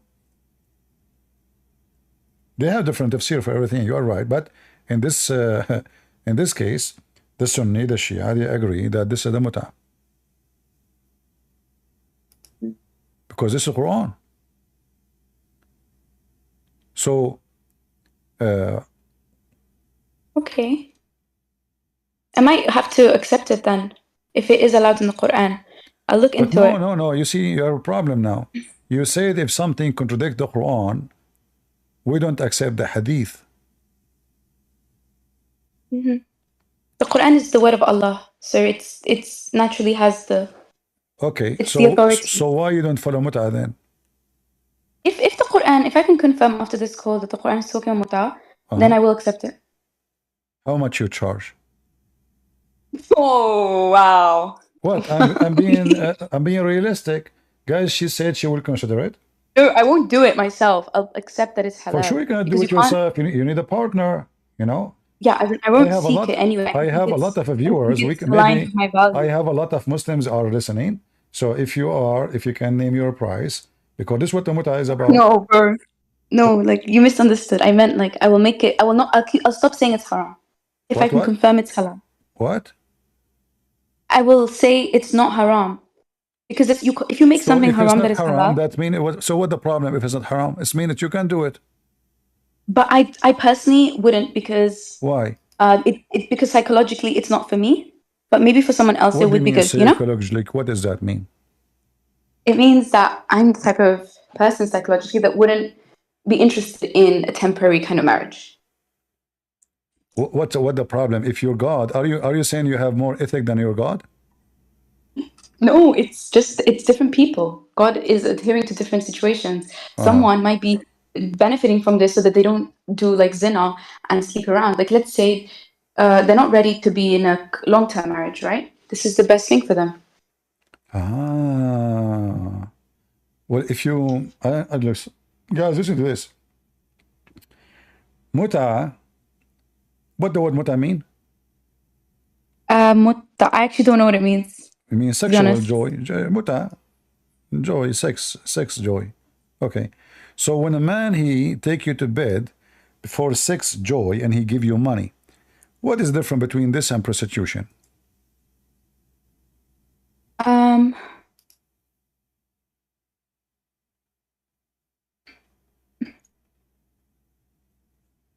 Well,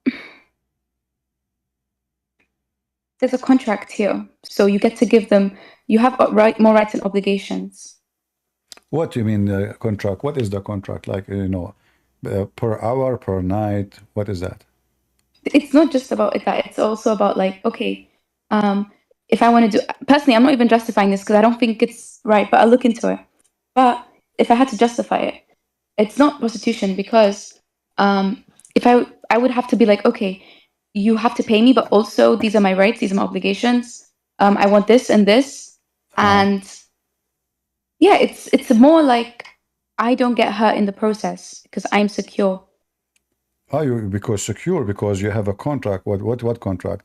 I mean, you are getting paid. That's all. The guy he can give you a disease. The guy, he can. I mean, this guy obviously he's a monkey, chimpanzee. He is going from a woman to women. He have money. He give you $10. You take off your clothes. He sleep with you. Tomorrow he will find. Maybe after 2 hours you'll find because there's no limit for him. For the man, there's no limit how many he can do muta, because when the time is up, the contract is there's no divorce. So if he say I want to sleep with you for 2 hours, and the 2 hours like you can put the alarm start 1 2 okay here we go. You take off your clothes. He start. It's over. Please stop. The 2 hours is over. You cannot not say haram. A'udhu billah. Haram. You are not. Yeah. But this is why I'm convinced it's like a wartime thing. When it was necessary. During the wartime. No. Muslims, first of all the time they are at war. Secondly, just to show you the hypocrisy you just mentioned to me, you said if a hadith contradict the Quran, we don't take it. Did the Quran says if it is wartime? Never. Did the Quran says it's abrogated? Never. In fact, I'm showing you the hadith here in front of you. It says that the Muslim they practice it in the time of Muhammad and in the time of Abu Bakr and in the time of Umar, which means after Muhammad died, the Sunni They are practicing this. In fact, the one who forbid it for the Sunni, it was Umar after he had sex with his daughter. So, What? yeah, he had sex. Some of the story says that he had sex with the women. He do not know that she is his daughter because he was doing mut'a like all the Muslims. So they sleep with everybody. A lot of money, little money doesn't matter. You pay her, she take off. This is how cheap Muslim women they were. And until now they are doing it. It's #1 business in Iran. And you just said you are available, you know, but you did not name your price. So I don't know. No, I'm not a no, I would never. Why never? Are you more honorable than the rest of the Muslim women in time of Muhammad? Oh my God. What's wrong with you? Why you are making fun? Guys, she's insulting the Muslim women in time of Muhammad. You know, just shame on you. You know, the women at that time, they will sue you now for by Joe Biden. But you know the thing, you know.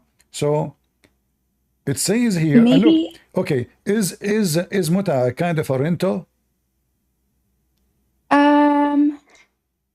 it's I don't know if that's the right word. It's a bit demeaning, but I would say it's like it's a better way to regulate illegal like sexual intercourse.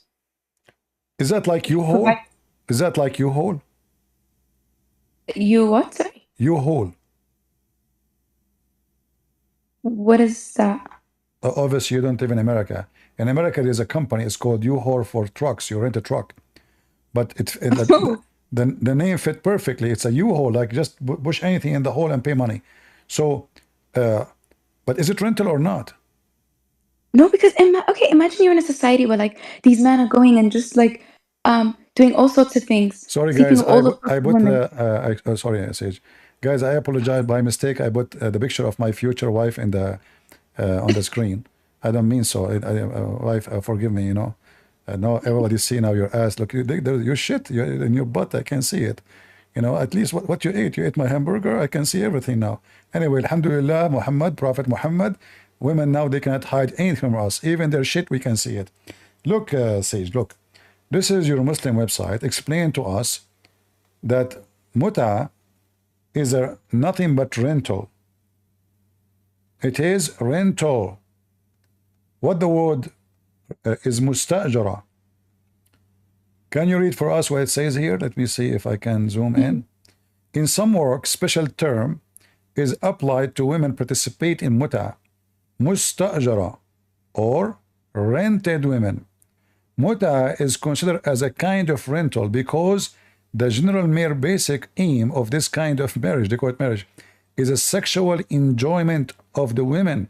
And in return of this enjoyment, his enjoyment, women receive certain amount of money or property. So what do you think, Sage? I think that it is so much better than what we see now, right? And I'm sure what was happening back then. People just using women, disposing of them. They don't have any rights. They don't gain anything out of this. So yeah, this gives them it's not the same as marriage, but there's an element of like, okay, you're not just going to be completely used and it's only one way. What does that mean? The women here, she don't inherit if the husband die. Nothing. There's nothing. That's the money. What are you talking about? It's the same. In fact, prostitution is way better because here you are fooling people, lying to them, saying to them this is godly act. It's a blessed by God. So now the prostitution became official part of the religion. The women she is doing prostitution, neither her, neither the fornicator, because he's a whore too, both of them, they cannot say, I am not committing sin. They cannot say this is okay. But what your God now, he did, Aka Muhammad, he legalized prostitution, abuse of women, because now women who they are poor, instead of going and finding a job, well, here we go. We got a job, open your legs, how much you charge. And as you see, it says it clearly, it's kind of a rental woman. She is a rented woman. Do you see it? Rented.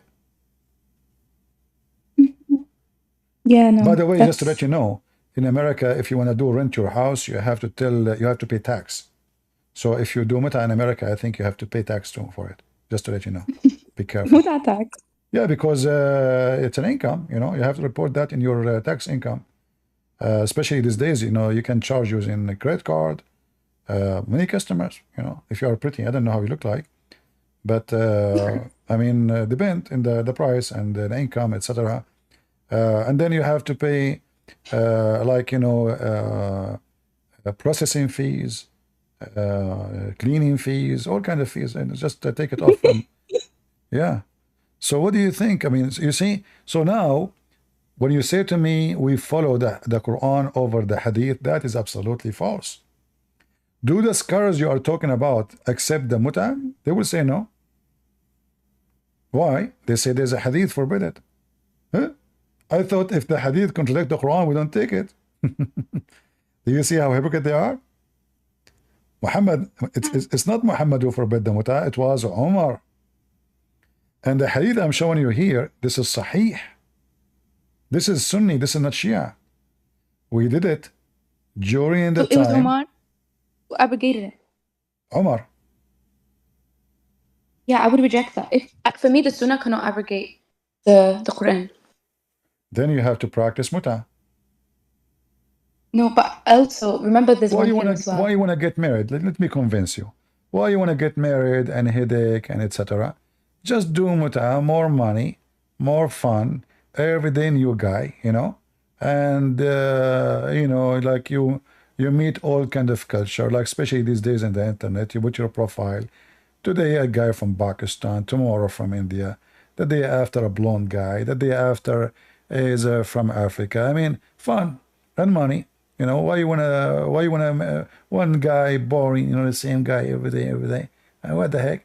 So like you do mut'ah, and then you can maybe open a company, like, you know, like mut'ah company, like Android Tate, you know. So you open a website, and people they start signing in, and they pay for mut'ah, and you know, like you make an organized crime mut'ah organization. You bring women from around the world, human trafficking, do mut'ah. I mean, it's a great business. And the funny, you say that this is to protect the women. This is better than these days. This is what you say. This is better. It's better than just letting men sleep with whoever and force themselves into whoever. Like, but at the same time, I'll tell you one thing. Don't you think it's unfair that maybe this is God giving people some flexibility in times of like need, and we're seeing it? Like, it's the fault is that the person who's abusing it. Like, that would be wrong to use this institution now to just sleep with whoever you want because you want variety. You don't want to, like, at the end of the day, the sunnah is to get married and to be with one person. And God says in the Quran, right? One person? One person? Well, like he says, the four women is actually like only if you can treat them with justice. So he's discouraging four women. No. The Quran says you if 2 and 3 and 4. First, never say the word marriage. What are you talking about? Where is the word marriage in the verses? Can you show it to me? If you can show it to me, you are my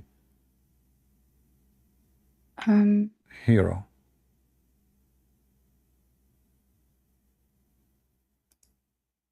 Where is the word marriage? You are reading translation. You said you know Arabic. Well, I know a different dialect, so it's. I'll just see if I can find it. Isn't it? It says fankahu. Yeah, nikah. Okay. Essentially. Is nikah or word mean marriage? Functionally, it's like like when you legalize sexual relations, I believe. So nikah does not mean to F? In a legal way, right? So to F in legal way. So marriage. No, you see, I'm saying the word if, not marriage. There's a word for marriage. You can have different words for the same thing, right? Like, huh? It doesn't have to just be the only. Like, for example, wed and marry mean the same thing. No. I'm talking about the word nikah. The verse, you said to me, you go by the Quran. Okay. Where in this verse it says, go and marry You said the first one. This is false. It says go and if 2 and 3 and 4. It doesn't say 4. Where is the word 4? I mean, as a total. 2 and 3 and 4. The total is 9. Four. Oh, wait. Are you saying there's no limit? Is that what you're saying? No, it says 9. It says 9. 2 and 3 and 4.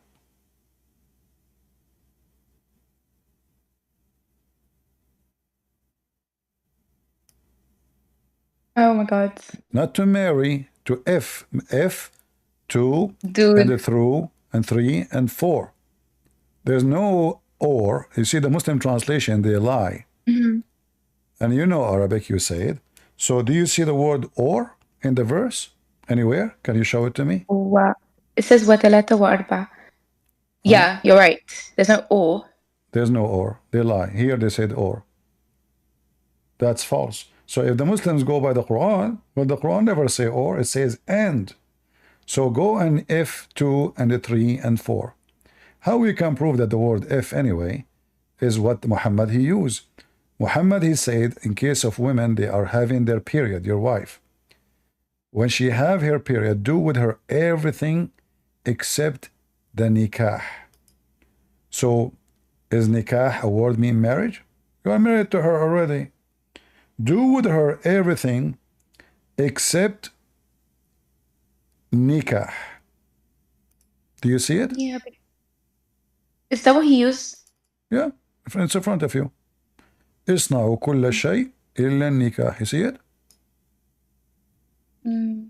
I think it's probably because the intercourse was what, like, when you consummate the marriage, right? That's what makes it a marriage. So no. You see, in Islam, there's nothing that's called marriage. You know, it's just those are savage, trashy people. They, women is just for fun. This what marriage? And you can be cooking your meal for your husband. He send you a text message. You have to be out in 5 minutes. What marriage? There's no marriage in Islam. Women is just to be used and abused. The man he hire you for a job. The job can be very short, like the muta. Or it can be open contract until he decides his majesty to get rid of you. This is not marriage. Marriage is when the women and the man, they decide to make a family and to be united under the blessing of God. That's why in Christianity, marriage is real. You don't get married tomorrow and the day after you, bye-bye, I don't want you, unless you don't go and care and you are not a Christian. So marriage is real, and marriage is not a sexual contract. It's a family, establishment of a family by the blessing of the Lord. This is why the Bible says that the man leave his parents when he get married and he become echad with the women. Echad, which means one. So the wife and the husband, they become one. And the Bible says it clearly that what is united by God cannot be separated by man. So this unity is forever. In Islam, it's just sex. The woman, she is just a sex toy. We use her, we abuse her. She get older, we interchange her. Get a new one. As long as you have money, who care? Usually, men who don't get married from many women in Islam because they can't afford it. In fact, you yourself, you said to me, if you cannot be just, only one, correct? Yeah. Okay. Isn't it the same chapter that says no man can be just? So it's saying it's better to not have. I think it's discouraging, if anything. No. Just to show you how stupid the Quran. If the Quran says no man can be just to his wives, and then the Quran says go and if 2 and 3 and 4, and if you cannot be just, then only one. Okay. But you just confirm that nobody can be just. So what's the point? Probably God, in a wise way, almost making it an obsolete. Almost abrogating it internally. So the Quran abrogating it or the Quran contradicting it? Well, the Quran was revealed in a progressive way. So I don't know if this verse came after in the revelation order or before it. So why Muslims, they are following The first one, not the second one. The second one would naturally abrogate the first one if it came after. No, wrong. You see, in the Quran, there's many verses. They abrogate the verse came after. This is a stupid religion. But anyway, you see, this chapter is called the chapter of the women, right? Mhm. Okay.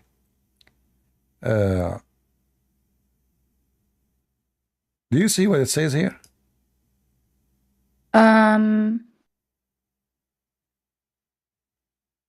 Marry them. Yeah. What is this?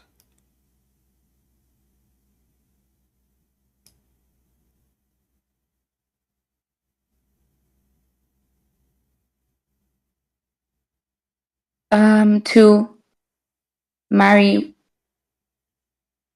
women who are widowed. No, and help them. The no. orphans. Read carefully. Yeah, the orphans. No. See Wait, here, what? you are reading stupid translation. Hold on. So here, if you like to F women, Yeah, to marry them, and Mustad, that means like the weak people, right? Or boys. Ooh. No, well then, like it doesn't mean boys. What?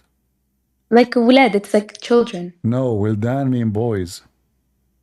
In my dialect, it can refer to like as a collective. What dialect is yours? Moroccan. In Moroccan, wildan mean girls? Well, when you say it in that way, like wulad, like in a collective way, it just means all genders. No, wildan mean boys. So if you desire to F those women and the boys who they are weak, Muslim they F boys who they are weak. If you go and read the interpretation and the translation, you will see they give it totally new, different meaning. Why? Because they are trying to fabricate what it says.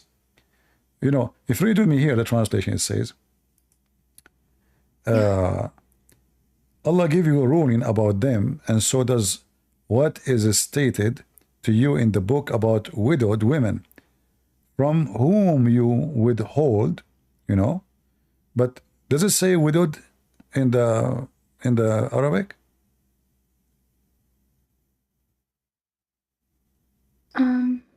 Yatama is orphan. Yatama, yeah. Okay, so what the Muslims are doing, they are marrying children who they are orphan. There is no widowed. This is what they translate here, but here it says yatama, which mean orphans. And then you continue, and if you like to F them, yet if you desire to F them and the boys, not and about. Where is about? And about? And then they say, they continue, you should treat the orphan fairly. What? They are asking you about the women. What the boys have to do with this? They are asking you about the women. All right. So what is recited to you from the book about the orphan women, which is very stupid to say orphan women, because a woman, she cannot be orphan. Only a child can be orphan. So obviously Muhammad, he considered every female, even if she is a child, a woman. And then he says, and those who you don't pay them what you should pay them, you desire to have them. And do you understand what it says? What is this? You don't pay them what you should pay them, yet you desire to marry them?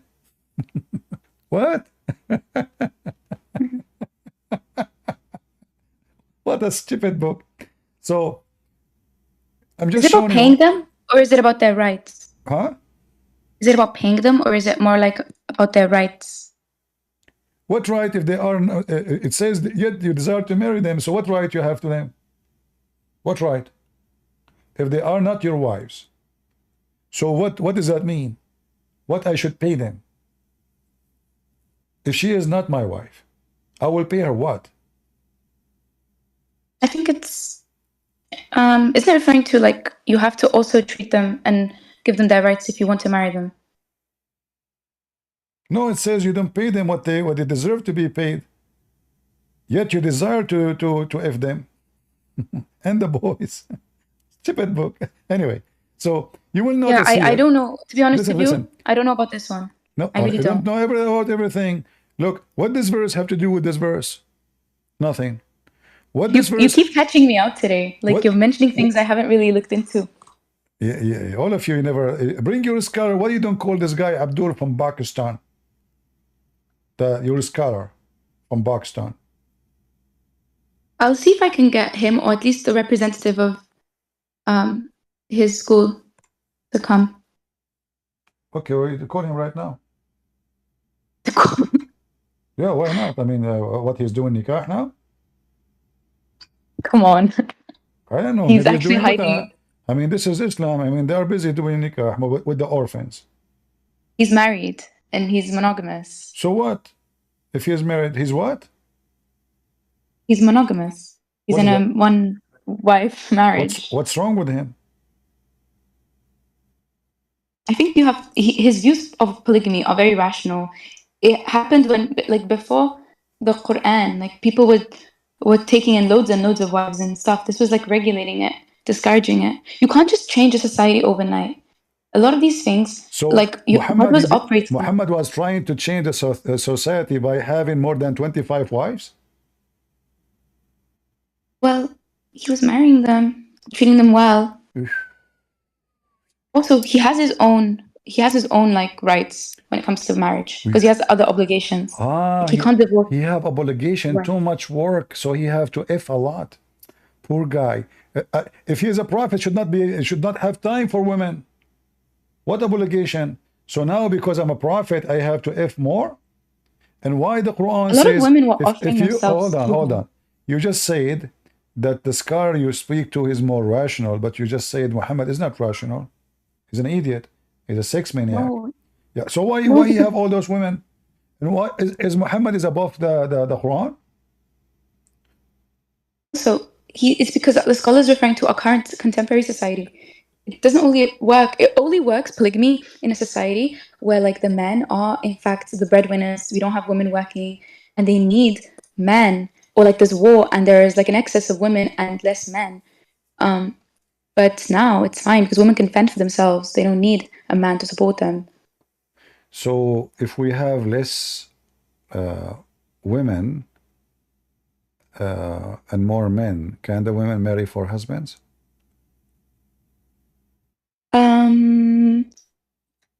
It would take a lot of justification, but maybe if like in this society men depend on women to survive economically, and without a wife they would Muhammad himself, he depend on Khadija. Can Khadija have 4 or 5 husbands with Muhammad? How? Because the society was still structured in a way where the men were the breadwinners and what the women society? depended on them. The women at that time, they used to have the Arab women. They used to have multi-husband in the same time. And when she get pregnant, she decide who is the father. You can read my book. Women? You can read my book, Sex and Allah, and you can see all the reference. The women. Really? Like the women had more than one husband? Yeah. They call it Zawaj or Rahat. Zawaj or Rahat. Rahat mean a group. So one woman, she marry many husbands, and when she going to give birth, she decide who is the father, and all the men they accept. Nobody discuss. Whoever she choose, he is the father. So the Arab before Islam, they used to do this. After Islam, the society transformed to be the society of men over women. Before Islam, women, they are very powerful and they are in control. The women, she sleep with whoever you. Not only that, the Arab they used to have before Islam exchange. In fact, the Muslim they still have it. Like you as a Muslim Sunni, you have something called isti'aratul furuj. You know what does that mean? I know the second word, but I don't know what the first word is. What the second one is? Isn't it something relating to a specific body part? Vagina. So Yeah. borrowing a vagina, you have tons of books for you as a Muslim Sunni about borrowing of vaginas. Go type right now, isti'aratul furuj. You will find endless reference about how Muslim Sunni, they borrow vagina from each other. So you give me the vagina you have, I give you a vagina from my home. You know, I enjoy with it for a few days or a few months. It's up to you. And then we exchange, like, you know, we are bored. You don't know that? Is it like slaves, you mean? Slaves, yeah. So what? They are not women? And here you see, Yeah, I'm wondering. yeah, Is this what it? and now you see how Islam is filthy, because Islam treating women as dogs, as a chicken. So you wanna F this women? Give me a woman from yours, I will, you know, just for a change, you know. You take the women I have here at home, and I take the women you have. This is Islam, right? Scholars like opinion, like was it a practice that was, you know, No, what in a opinion? particular Isn't it your place? prophet? Isn't it your prophet himself? He exchanged SOFYA for 4 women with the Dahya al-Kalbi. You're a prophet. He exchanged SOFYA, who is supposedly his wife later become, for 4 women. He said to Dahya, go and get 4 women and give me SOFYA. Your prophet, he practiced this. You have a great religion, honorable prophet, right? Very honorable. Well, What will? If there is something honorable about your prophet, absolutely. like, give me one. Be sure it's something powerful. Like, give me the best.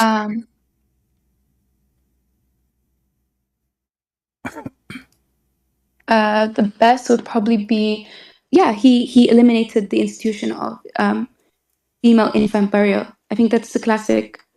And he gave women rights. I know it's not the same rights Let now. us We look start with back, the we think first it's one. Where do you get the first lie from? Quran, and also it's something that is attested to everywhere, right? Like in Hadith, in the That is Sirah. hold on. You see, I'm not going to accuse you now of being a liar, but Oh, I want to accuse you to be stupid. Which verse it is this says? not? Which verse it says that your prophet, he did forbid a barrier of an infant? Where it says that? I think there's a verse that says, "Do not kill your children out of fear of poverty," or it says another. There's another one that says, "Oh my God, I don't remember the wording, but something about not killing them out of like a shame or something." No. You see, yeah, the one you are talking about, the one about the infant, have nothing to do with the infant. This is a big fat lie. The verse is about a person who was killed, a person, a Oh, human look. being. A person, a human being, chapter 81, verse number 8. Look at the translation. It says, when the girl buried Oh, there alive. was one. Okay. Yeah. Can you show me in Arabic where it says the word girl or female or infant? Where it says that in Arabic? The word Marudua is the girl child buried alive. Where is the word? Maruda. Where is the child? Where is the girl? Where is any? So what do you think Mawruda is referring to? Did you read the verse before it? To be honest, I just had to look this up now. So this is what happened. Majority of people, because a human being is an idiot, somebody told them that the Quran forbid burying children's, because the Arab at that time, they used to bury their daughters, for they are afraid that the enemy will kidnap them and rape them when they grow. So what they do, they bury them when they are alive. That's a big fat lie, never happened. The verse speaking, if you read the verse before it, this is in the day of judgment. The soul will be joined with the body. The soul will join with the body.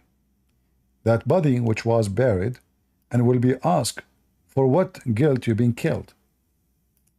There's no girl. There's no infant. All this fabrication is not in the Quran. Where is the word girl? Can you show it to me?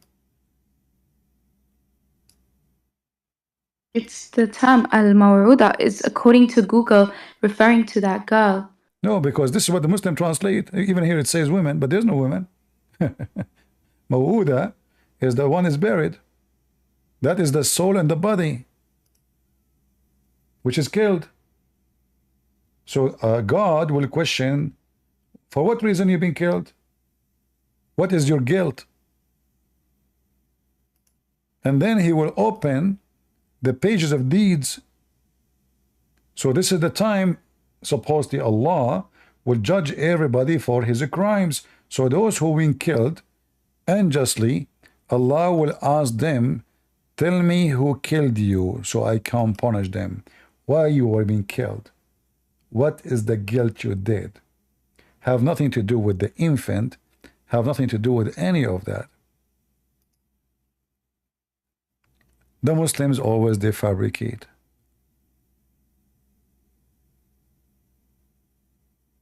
It's about how the people at the time would have understood this. So no, if this has been at that time, nobody. And you see that the funny is, when I say to you, like we should go back to the older scholars, you say to me, we should go to the modern scholars. Now you are switching back reverse. Correct, guys? We have to go and check at that time how they understood it. But when you call me in the beginning, you want me to go back, forget about the old scholars because they are idiot, you know. Yeah, I mean it's a shish kebab religion, hummus. You know, yeah, it's hummus, yeah. Same time, if Muhammad he cared really about killing, I mean this guy he used to kill people every day. He slaughtered people every day. One of the wives of Muhammad, she accused her slave girl, black slave girl, that she did black magic for her. With no proof, she killed her. She said, kill her. The wife of Muhammad. Yeah, the wife of your prophet, yeah. Yeah, I mean, is that true? I don't know about this, but if it did happen, was there no accountability for it? Like, were they condemning her for it in the hadith, or was it completely fine? Who is going to condemn him? I mean, it's impossible. Who dare? They just, nobody even question, you know, just bring her. She is just a chicken, you know, bring her and slaughter her. What? Remember, these people are fallible. Like the wives of the prophets were very fallible. They made loads of mistakes. They had issues. Still, they have authority to kill, as you see. Here we go. This is الاستذكار الجامع لمذاهب الفقهاء والأمصار etc. Page number 237, volume number 225, and this is the hadith I will translate.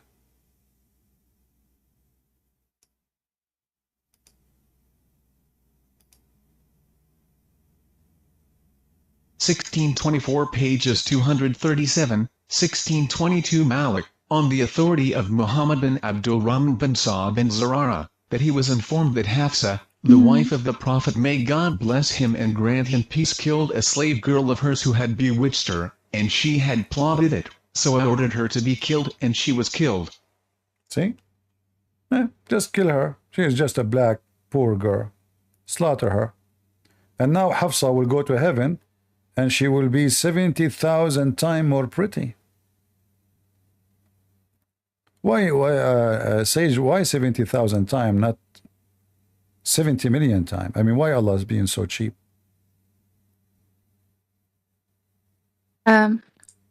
It's not literal, so that's just not literal. Quantify it. Yeah, not literal. Let us see if this is literal or not. Ibn Nm, on the authority of Ibn Abi Jabla, said, the human women, those of them who enter paradise, will be preferred over the fair-eyed women because of what they did in this world. It was narrated with a chain of transmission traceable back to the Prophet that human beings are 70,000 times better than the virgins. So the human being the women in the heaven, she will be 70,000 times more pretty. So why the Muslim man will sleep with those virgins? 70,000 times more pretty. Thousands. Can't you tell that your prophet is mentally ill and he is exaggerating with his lies? It says better. Better as in every other way. Because we're believing no. It's not about better. He said, you read in translation, they are better in beauty. 70 times. Yeah, their beauty. This is about their beauty. Yeah. Because here all description is about how beautiful they will be. And the funny is, they are called al-hurul ain. So if those are hur ain and they are not pretty, so the Muslim women, they will be what? Cursed and like crossed eyes? And that's why they will be more pretty? Yeah.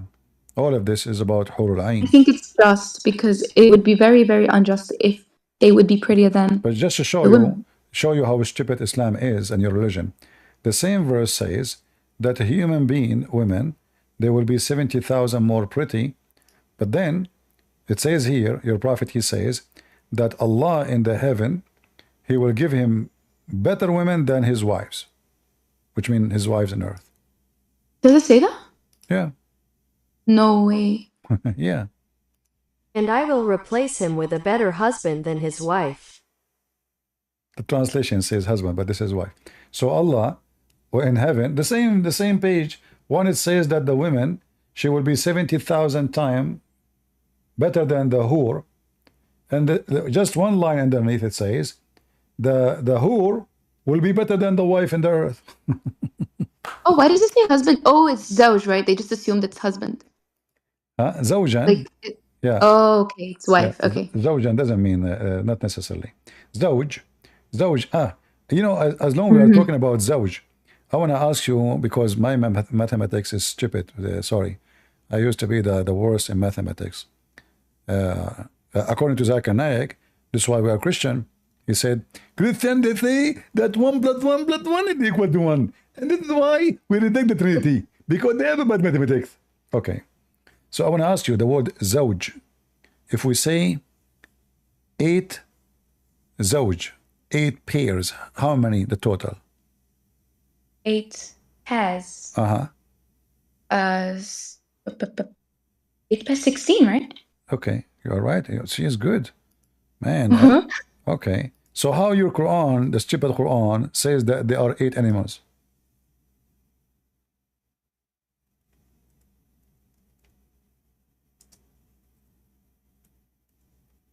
Hmm? 8 pairs is 16. I agree with you. Read. Chapter 6, which means chapter of the animal, An'am. 8 pairs, count with me, of the sheep,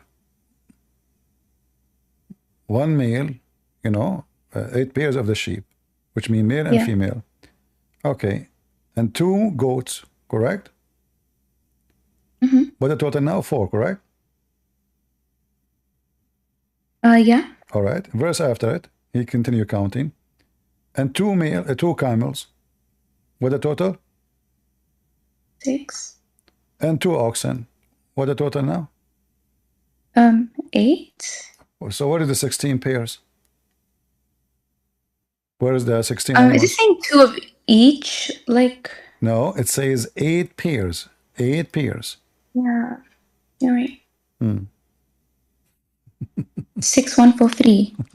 It's about analyzing the Arabic though, because the translation. No, let me help you. It's a metaphorical. That's what. Just let it go.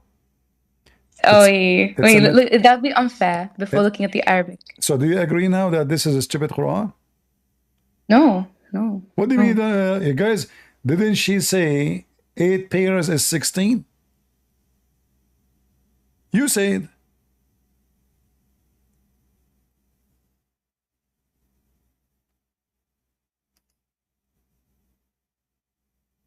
Hello? Hey, I'm looking it up. What looking it up? Even this one you need to look it up. I asked you 8 pairs, how many they are? You said 16. Correct answer. That's correct answer. This book is written by an idiot. 8 pairs is 16, not 8 animals. If he says 8, okay, there's no pair, because then there's no point of the pairs. Why you say pairs? What's the Arabic word for pairs? Azwaj.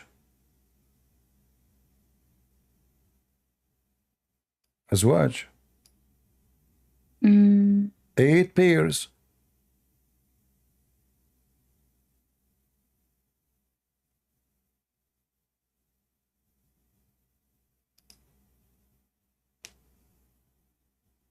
Yeah. Yeah, what? Come on, say metaphorical things.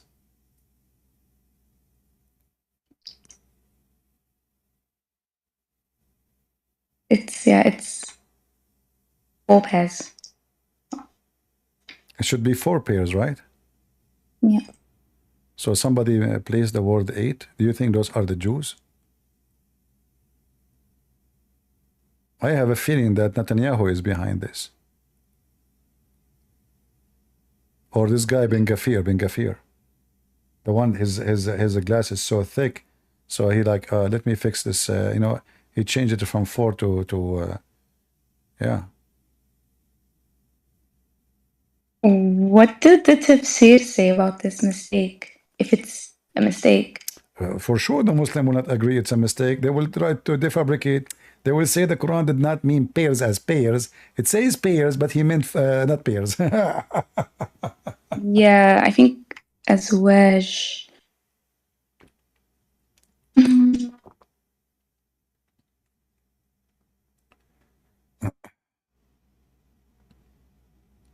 Maybe some other Muslim in the audience knows about this. There is other Muslim in the audience want to help Sage because she is under siege now. Abdul Aziz is here. Abdul Aziz. Abdul Aziz is a sheikh. Look at this. You have a beard. From Senegal, maybe. Go ahead, Abdul Aziz. Assalamu alaikum, brothers. Assalamu I'm from alaikum. Louisiana. Alaikum. I wasn't speaking to you. I was speaking to Sage. I'm from Louisiana. I reverted to Al-Islam around. You refer to Al-Islam? Correct. Okay. Why you refer to Al-Islam?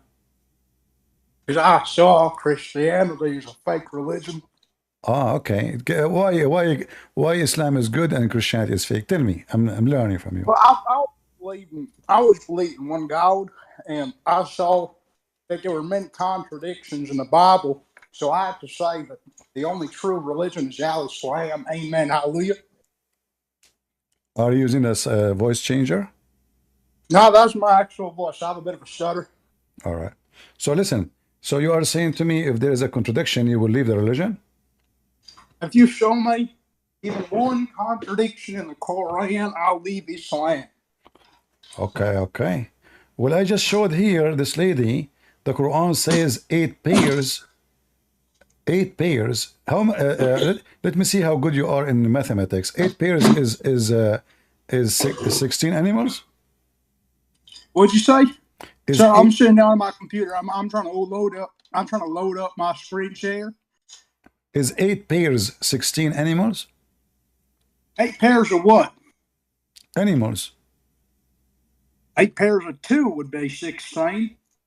8 pairs of animals, are they 16? No. They are what? 8 pairs of what? Of 2? Of animals. I told you of animals. 8 pairs of animals. 8 times 2 would be 16. Okay, 16. So why the stupid Quran says there are 8? Show me the actual verse. Chapter 6, verse 143. I'm opening up chapter 6, Quran, verse 16.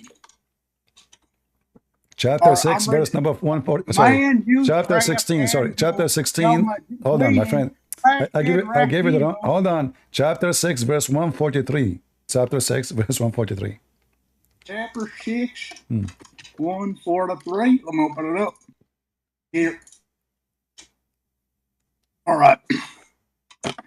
Mana Yada, Azwajane, Mina, Danny, Ethanani, Wamina, Azini, If Yanni, Cool, El Hakarani, Harama, Ami, Ulstani, Ama. Now, I get to Troll. Stupid. I mean, I don't know what. Some people are really stupid. You know. You think you're being smart now? You're just being a donkey. Hey, Sage, how are you doing? I was just looking up the explanation. There's someone else in the audience with their hand up. I'm Again? assuming maybe they have the answer. Again? Who is the one in the It the says audience? Mo something. His name is Mo. This guy is making fun of Muhammad. What are you talking about? His name is Mo. Mo is Mo. yeah, it's like this is for Muhammad. Momo. Ah, Muhammad Jalua. Go ahead, Muhammad Jalua. How you doing, CP? I'm fine. You're a Muslim? No. So why you are here? All right. I was just listening. All right, no problem. Sage, why you don't call the Sheikh immediately? Let's solve this issue. Yeah. Call him. You can call him now? The time is a bit bad, but I But you said I can't you call. have a group of sheikhs. I mean, they are all over the world, right? I have a few like on WhatsApp. I can message them. Hmm. I can't call them. Like No that would be problem. too intrusive. Yeah. The wives will get jealous. She will kill them. You know, those Muslim women, they are aggressive, and especially if they have especially if they have big butt. By the way, is it true that your prophet he promised you in heaven that you will have 1 mile butt? No, what? 1 mile butt. Your butt will be 1 mile. No, no. What do you mean? This No? is not. This What? is not from the Prophet. The stuff is not from the Prophet. Anything about butt have to be from the prophet. He is a butt specialist. What are you talking about? Let me show you the hadith. And why not? I mean, you will like it. Are you against big butt? I think mixing religion with this kind of stuff is just it shows how it's clearly like from people worshipping their desires. Ah, Just this is not Muhammad. It's the people, you know, the people. This is not the people, you know. This is not Muhammad. This is, yeah. I've never heard of this. Why would my God give me a BBL? Like Well, the bigger the better. Size, don't you hear they say size does matter? it's heaven. Like these worldly things won't exist. The superficiality of the dunya won't exist. Well, so how come you did not complain about the number? You complain about the size. If it's heaven and those sexuality, and you just said sexuality, always those people, but the Quran talk about a whore. He did not talk about one. The Quran talk about their vagina. Don't talk about they are going to love you. There's no love. Let us find you the hadith about the big butt. In fact, this is the only reason. If I convert to Islam one day, I might convert because I love big butt. You know, because like you know, if my wife she have a 1 mile butt, and I have a fight with the army of Erdogan, I can make her have cold. You know, like sleep without covering herself. She will have a lot of gas. The army, come to us. You know that methadone is a flammable, right? So you put a candle behind her butt, and boom, you burn everybody behind. You know, this is like a mass destruction weapon. Let us see. Where. All right. Dude, like this is not Islamic. We've never heard of this. We never taught this. This is not Islamic? Seriously? Yeah, this is not in Islam. Like our religion is very like we're very modest in like these types of matters. Not Islamic, I see. I mean, a second ago we were talking about renting women, and now it's not Islamic. All right. Let us see. مقعدها ميلا من الأرض.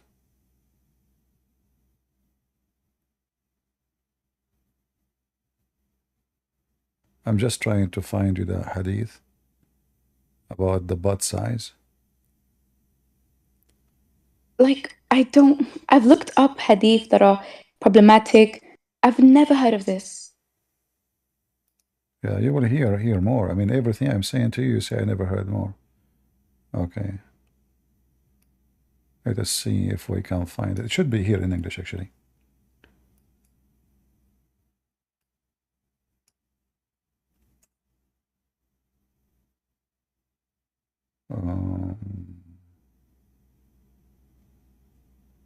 Maybe they took it off.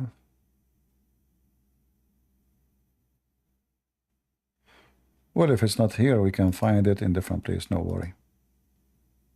Let us see.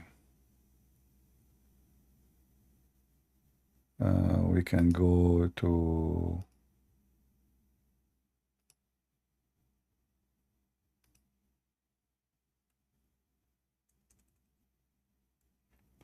So what I understand, you don't like big butt. What I understand is that this stuff has nothing to do with my God. Oh, you decide what to do with your God, what not. So your prophet is a potato, you know, you don't consider what he's saying. It's up to you. The hadith, like, they could be fabricated. Everything is fabricated in Islam. I agree with you. You see it here in red, it says, وَإِنَّ الْوَاحِدَ مِنْهُنْ لِيَأْخُذَ مَقْعَدَهَا قَدْرُ مِيلٍ مِنَ الْأَرْضِ. What? Which is fantastic, you know. Let us read the whole hadith.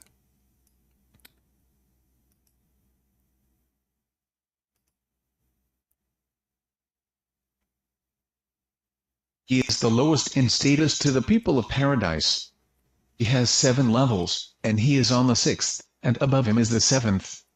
He has 300 servants, and he receives lunch and breaks every day with 300 sheets. I do not know him except that he said, of gold, and each one page has a color that is not on the other, and it is as delicious as the beginning. He enjoys the end of it, and he says, O Lord! O Lord! If you had given me permission, I would have fed the people of paradise and given them drink, and nothing would have been diminished from what I have. And among the beautiful virgins, he has 72 wives besides his wives in this world, and the size of one of them takes her seat as much as a mile from the earth. Her seat, her ass, is 1 mile. You see it? This is all about paradise. But at least you will have something, you know. I mean, at least I'm happy for you. Guys, say graduation for Sage. Her butt will be 1 mile, you know. What? I mean, why you are laughing? I mean, we are happy for you. Don't forget to take a picture. Do you promise us to take a picture and post it in Facebook? Because we want to see, you know. I mean, just wear a skirt. Don't worry, it's not haram, you know. Anyway, in heaven, there's nothing is haram. Nothing is haram, so you can show it. 1 mile butt, better than... by the way, why 1 mile? Why not 72 mile? I mean, your God is cheap. You know? Dude. What about Where is this coming from? This is like a weak... You're a prophet. You're a prophet. No, this is not weak. What about the hadith about the man private part will be 1 mile? Sorry, not 1 mile. Endless. Do you know the hadith? Oh, yeah, I know that one. Yeah. You saw it? Yeah, I did. I think... you are talking about the hadith. You saw the hadith, not the private part. I saw the hadith. Ah, okay. I thought you saw it for real. Like maybe you saw it. My scholar talked about this. Ah, okay. Well, this is the hadith and this is sahih. This is sahih. All right? This is a sahih hadith. Yeah. All right? And this is Kitabun Nikah. The book of effing. Look, even the book name is the book of effing. So you're a prophet, he says, each one of you in heaven will have a penis which is like an endless palm tree and a vagina fit for that. You see it? And this is the Muslim translation for this. It's narrated in Jannah that each of you will be given a penis like a lofty palm tree, and a vagina accommodate that. So look, 1 mile butt, endless penis, a vagina fit for that. I mean, how the vagina will accommodate that if the butt is only 1 mile? Just think about it. Excuse my language. He put his private part in order for the vagina to accommodate that, because this penis is endless. That means the women body have to be endless too. It's going to be funny that her vagina only extending out. So like she have Do a you see two. why?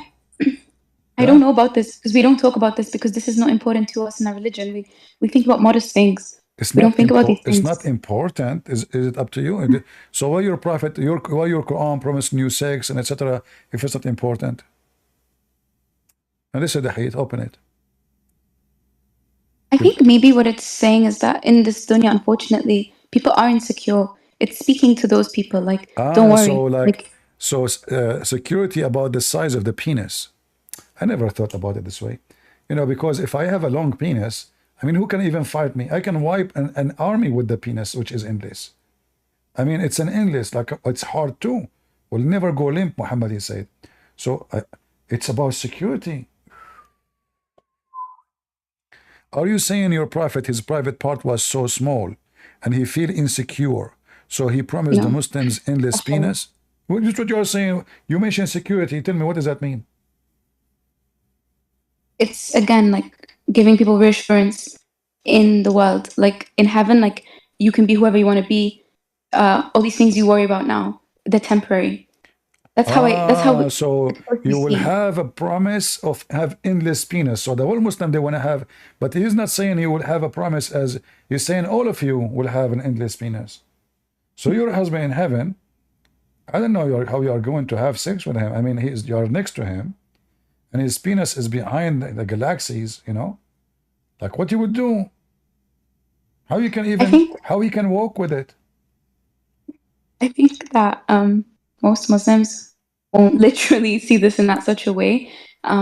We know what it's saying, and we don't expect to have this kind of experience. It's metaphorical. This is metaphorical penis. Okay, Sage, I like the metaphorical thing. Explain to us what is metaphorical about this penis, the metaphorical penis. Not about the organ, about the pleasure. It's the message that comes with it. It's not actually literally Does saying the message come with this penis? This is so uncomfortable to talk about, but it's the message Hold of on. the This is your religion. hadith. This is your religion. So either you are you a kid? You told me you are 24 yesterday. Today you are 16? 24. You're still 24? Oh. I thought Allah will make you younger. No. That's amazing. My mom is 17. 16 actually. Because her mom, she cursed her when she was 16. She broke the mirror. She said, may God cut your age. Since then, she never grew. So this is a trick, you know, let your mom curse you, you will never grow. You will stay 24. Break the mirror. Go right now. Break the mirror. Let's see what your mom will say to you. Make it natural because Allah will listen to you. So listen, what is the metaphorical? What is the secure? What is this? It's a penis. What kind of a prophet? He say this. You will have 1 mile butt. And you will have endless penis. And you will have 70 years orgasm. And hold on. Do you have calculator? Yeah, I can go on my phone. Okay. All right, I want you to do this. I want your help. So if the Muslim man, he have only 72 women in heaven, only. This is the lowest number. And if every one of them, just the orgasm is 70 years. Can you give me the number? Sorry, wait. 72 women and 70 years. What number are you trying to find out? Just you will see. Just give me the number. As in, you want me to multiply it? By 70. 72. The number of the women, the lowest is 72. The orgasm, each one of them is 70 years. What the total number? How many years? It's 5,040. What? Listen carefully. So just to show you how stupid your prophet is. If I sleep with the women today, we did not calculate how long the sex is. We calculate only the orgasm. Okay. When her turn will be back to have sex with me again after 5,040 years. Is it not inconceivable that like time doesn't operate in the way it operates here in this world? So why he is saying Like- 70 years if time does not operate like this? Because it's using concepts that man can understand. Exactly, this is the concept. So this is it is. When he say your orgasm will be 70 years, that means there's 70 years. It means it will be like anything I show you, you say to me, it might be something else. So the 70 years is 70 beer, and the 70 beer is 70 chocolate, and all of them, they are metaphorical anyway. Dude, like, okay, you had this like desert, like Bedouin society, very like backward and jahil. You have this Quran, and then they're trying to make sense of the Quran. So They will inject, because your prophet is speaking to those backward people, stupid people, so he give them stupid promises because they are stupid anyway. I got you. they're injecting their own tafsirs, their own No, understanding. the prophet said, what tafsir? They're not injecting anything. The prophet said, this is not they're saying, but I agree with you. As you say, they are ignorant, they are stupid. He's just lying to them. He said to them what they like, whatever they like to hear. So yeah, you will have 70, etc. And 5,040 years. In fact, this is nothing. You know, actually, my grandfather, this is true story, by the way. My grandmother, she told me that her husband, which is my grandfather, it took him 80 years for one orgasm. Until now, he's not done. He's dead. He's not done. You know?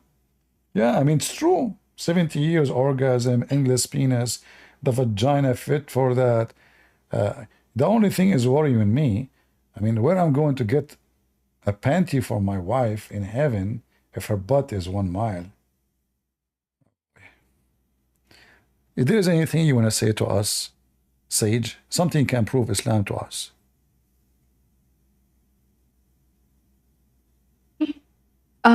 Yeah, I mean, the Quran has been preserved. The Quran Almost has been perfectly. preserved. Are you sure? I would say so, yeah. It's I would say metaphorically. What? it's been preserved. Like historians agree. Okay.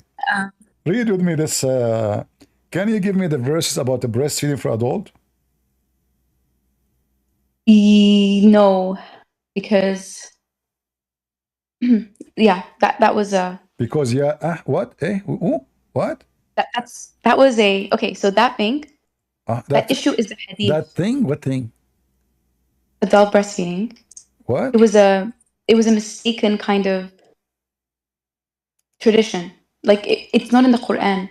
It was tradition that Muslim men, they order their wives to give their breast to the neighbor. So can we be because neighbors? Can we be neighbors, Sage? That was the mistake. What mistake? Look, your prophet said your prophet, he commanded the women. They never did that. Even the women, she said to Muhammad, how I can suckle him and he is a growing man. If this is something normal, the Muslim they do, the Arab they do, she will not be surprised. Yeah, so this used to bother me. This was one of the things that got me into this topic a little bit, like hadith and how reliable they are. And yeah, I would say that this actually is evidence that hadith are subject to fabrication and human But this is fallibility. extremely authentic. I mean, anything is authentic is subject to fabrication. So when we say Islam is a joke, Islam is a joke. And the hadith not only say this, the hadith says that this was a verse. Read carefully. The verse of stoning and breastfeeding an adult 10 times was revealed. Does it say that? Okay. So this was Quran. Okay, what is the verse of stoning? There's no verse of stoning. Where it goes? It was, if such a practice ever existed, it was abrogated before the Prophet died. If it's abrogated, why you take it from the Quran? And how look, it actually said, how it's abrogated? Where it's abrogated? Where you get this from?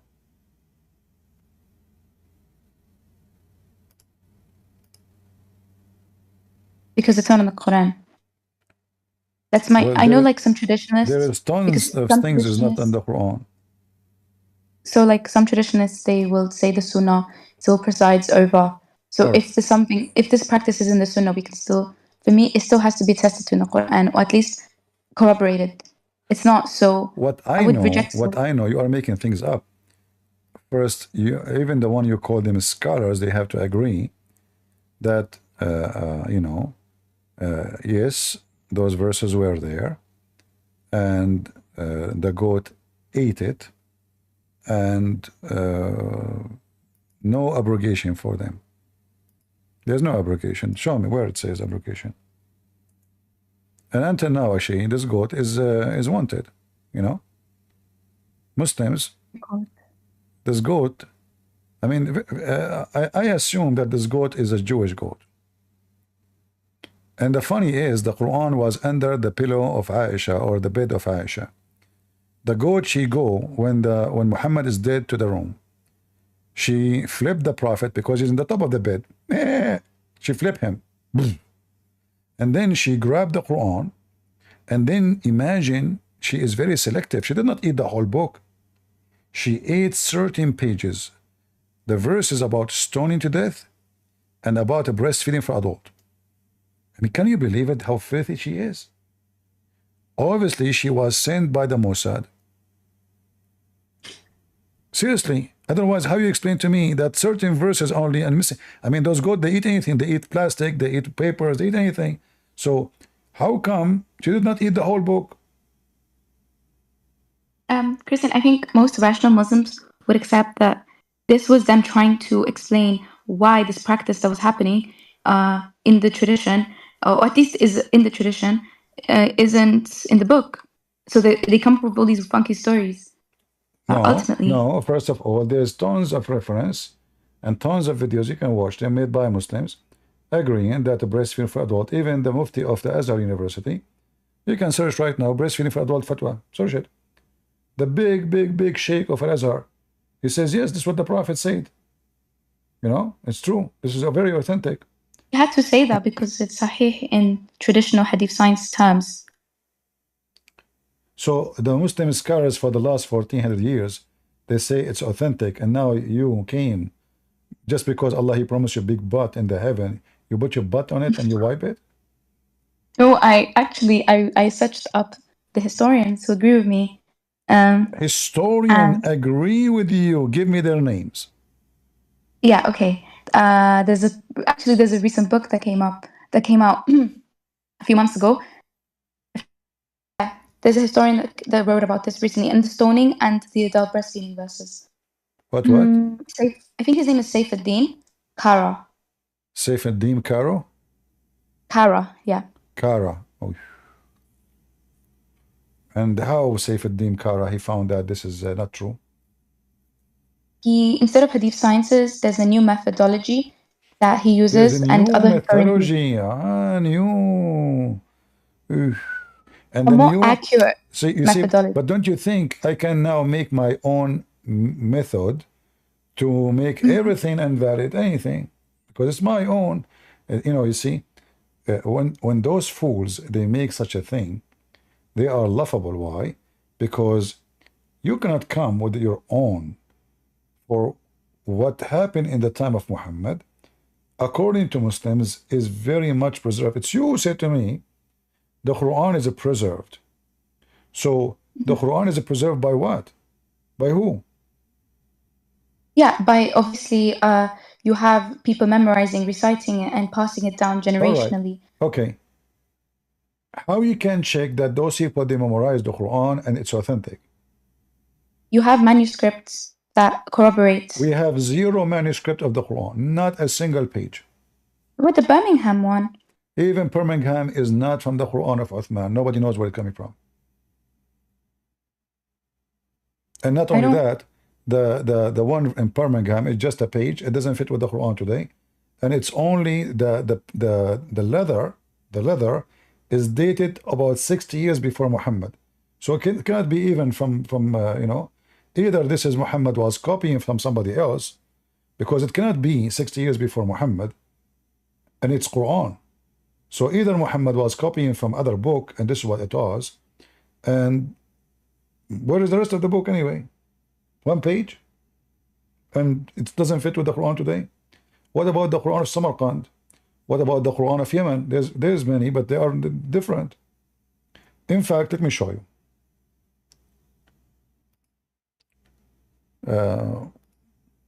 Guys, if anyone knows about anything about this goat, take a screenshot. As you see, she is 400 meter wide and 300 meter high. You see in there it says 400 x 300. The reason it says that, because simply this is a description of her family. They are from the 400 goats and 300 male goat. So they are like, you know, take details. If you have any, you know, call the big butt. So if we go and I ask you about this this verse as an example.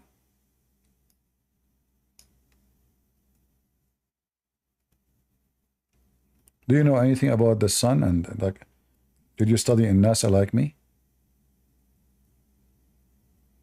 The sun. Yeah, I used to work in NASA. Okay. Yeah, I was No, actually. I never worked in NASA. I am the founder of NASA. You know, the NASA, they called me and they said we need an Arab scientist who can explain to us how the universe. I said it's easy. So I start stealing information from the Quran and give it to them, and I claim it's mine, you know. And then they gave me a reward, and they gave me 7-11 PhD, you know, you name it. So read with me, Sage, chapter 36, verse number 38. Okay. Okay. Can you read it for us? And the sun runs on its fixed course for a term appointed. So does the sun run or the sun does not run? It's not meant to be. This is not meant to be a science. It's metaphorical. I know it's metaphorical. But no, this is not the question. Hold on. So does it say the sun runs or does it say the sun does not runs? It says it runs. In the Quran of Ibn Masood, what it says? Is that a different recitation? It says it doesn't run. Really? Yeah, really. You want to see? Yeah. I will not show you. You have to sing a song for us. Just joking. No, that's my voice is aura. She said her voice is a vagina. Aura. No, aura just means... Aura is a vagina. Yeah, aura is vagina. Exactly. You see, you just said something very important. Her voice is a vagina. So what you are talking to me? It's a juristic concept that just means... No. Come on. You just said you got busted with yourself. This is... How is aura like... Yeah, you said everybody heard you. Your voice is aura, which means a vagina. No, aura is like we talk about hair being aura. We talk about exactly like, the hair is a vagina. Exactly, that's what I'm talking about. Yeah, the hair. Yeah, aura mean a vagina. The aura mean a vagina. Where is the? I don't know why this thing is opening. I thought that was furuj. No, faruj is aura. Aura is anything should be hidden, you know, for it is private part. Is it private? It's a shameful thing to say. That's what aura means. It should be hidden, yeah. Like, yeah. Some scholars were saying the woman's voice is aura. I don't believe it. So how you are talking to me with your voice? You should. I was making a joke because I don't believe it because it's not in the Quran. I don't know. If you believe in it, you should fart only. You don't talk. You know, and we can translate, use AI. Like you fart, we can use AI to translate your fart. So listen, chapter 36, verse number 38. Chapter 36, verse number 38.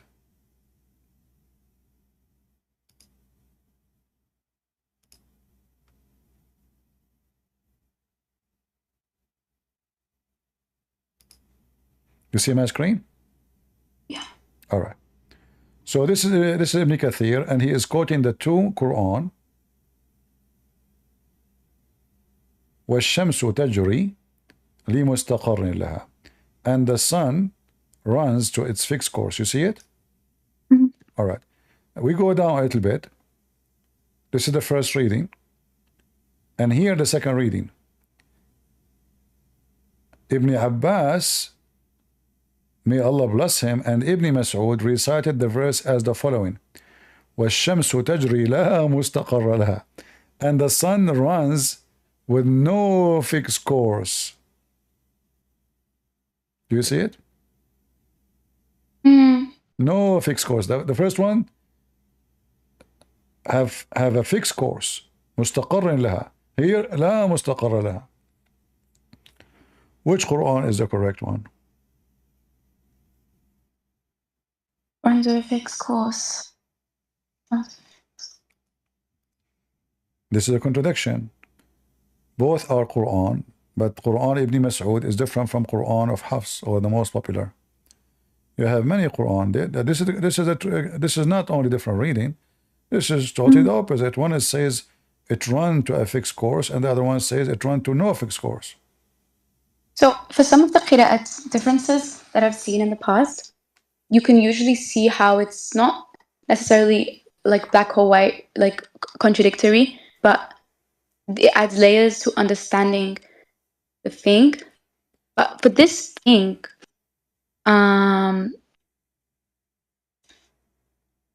yeah, I don't know. It's a bit more contradictory, but I'm not a scientist. My background isn't really this stuff. We have a Muslim here. His name Rida al-Musawi. He might be a scientist. Go ahead, Rida. He's a Shia, I guess. Assalamu alaikum wa rahmatullah. Wa alaikum assalam. Are you a Shia? No, I'm a mushrik like you. You're what? I'm a mushrik like you. You're a mushrik like me? What does that mean? Mushrik, kafir, qandara, haywan. Okay. He's a Shia. Doing taqiyya. You can tell from his name. Maybe because we spoke about Muta, we attracted the Shia now. This is what happens when we speak about Muta.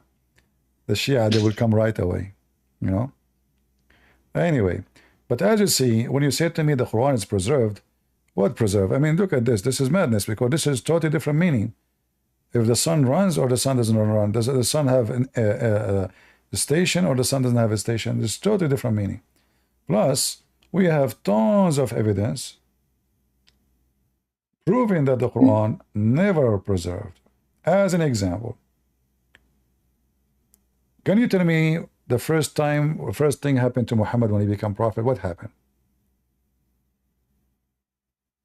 When he first received revelation. Yeah.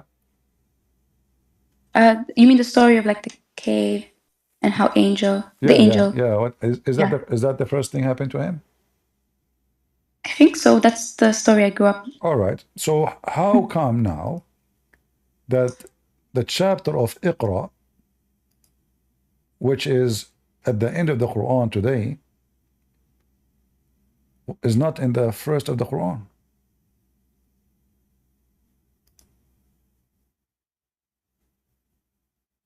It's not the beginning of the Quran.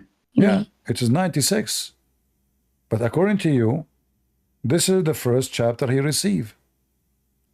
Remember, you say the Quran is preserved. Is that how you preserve the Quran? You play with the locations? If Allah gave it to him, number one, how you Muslim put it at the end of the Quran?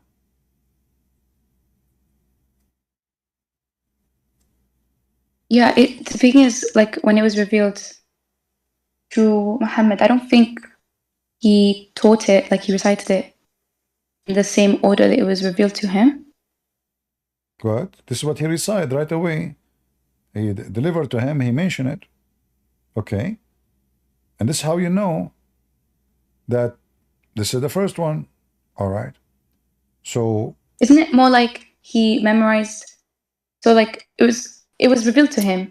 He memorized listen, who care? He memorized it, but this is the first one he received. And if it's the first one, and then you put it at the end, that means you are playing with your book.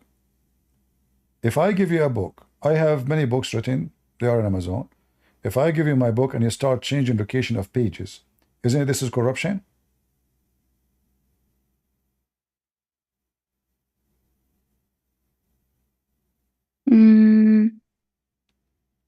I'm not sure. I will help you.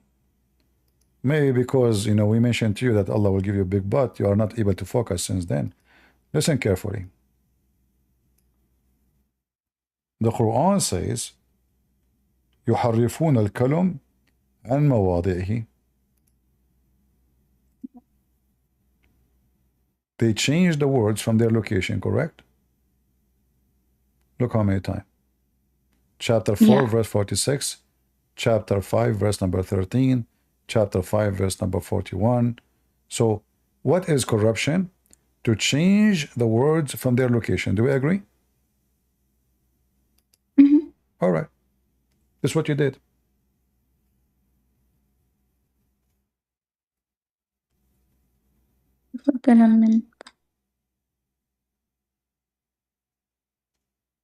Wait, no.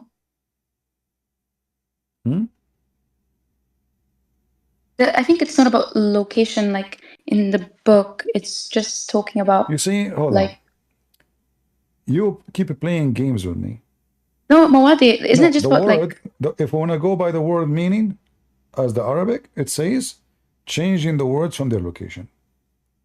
So now, either you have to go to the like the traditional scars, the older ones, or you have to go with the potatoes you mentioned their names now. Either one, just means... either one. The Quran is saying Arabic clearly. The one who changed location is doing corruption. Tahrif mean? Yeah, tahrif is to distort. But don't you think Mawadi is just saying like the proper actual topic, the proper use of that word? You see, the actual meaning is موضع الكلام is موضع. Yeah, is موضوع, like topic. No, is a location. مواضعه. This is location. This is about location. And if we want to say we are distorting the word from their meaning, will you Muslim you do the same? We just showed you another verse where it says the sun runs to a fixed course. The other verse says the sun does not run for a fixed course. Correct? So either place there's a corruption. And not only that. Where Muhammad, where Allah said, put the Quran in the way you Muslims did it. No, nowhere. Who is the one who put it there like this? Nobody knows. Is it Uthman? We don't know because we don't have the book of Uthman. Nobody have it. Who is the one authorized to change? Not only this. If we go to the chapter I mentioned to you here, do you see something stupid in the verse? Read in the name of your Lord who created. Do your prophet know how to read?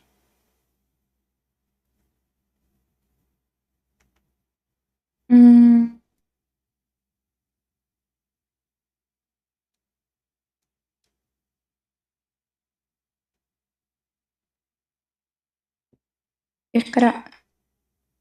Do you think it might have another usage to mean recite? Give me. What? Recite?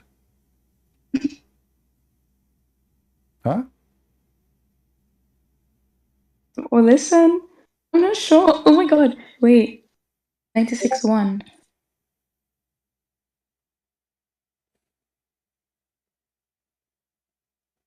I didn't ever think of this. Recite. Oh, look, Sahih International says recite.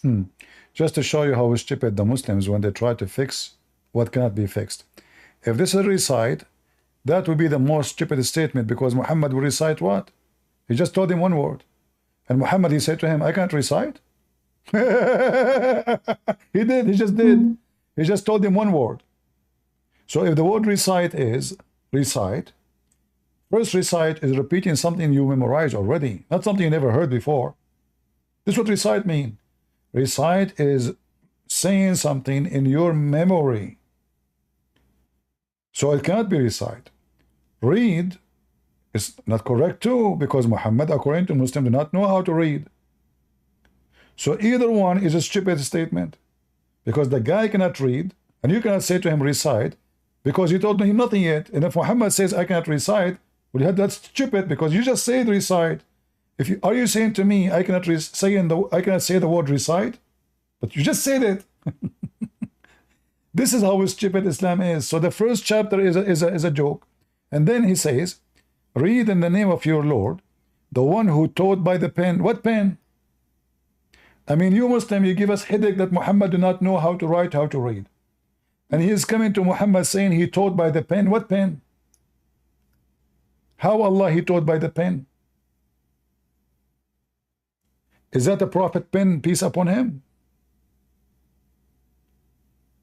Well, I think they might say something about how Allah like created the pen, right? Ah, you see, then we have to take the hadith, but this is stupid too. Yeah. Because if Allah created the pen and he told him to write, well, Allah did not. So what the angel Jibreel is doing, and what he's doing. So who's talking? The pen? Who's talking now, Mr. Pen? Maybe Mr. Bean.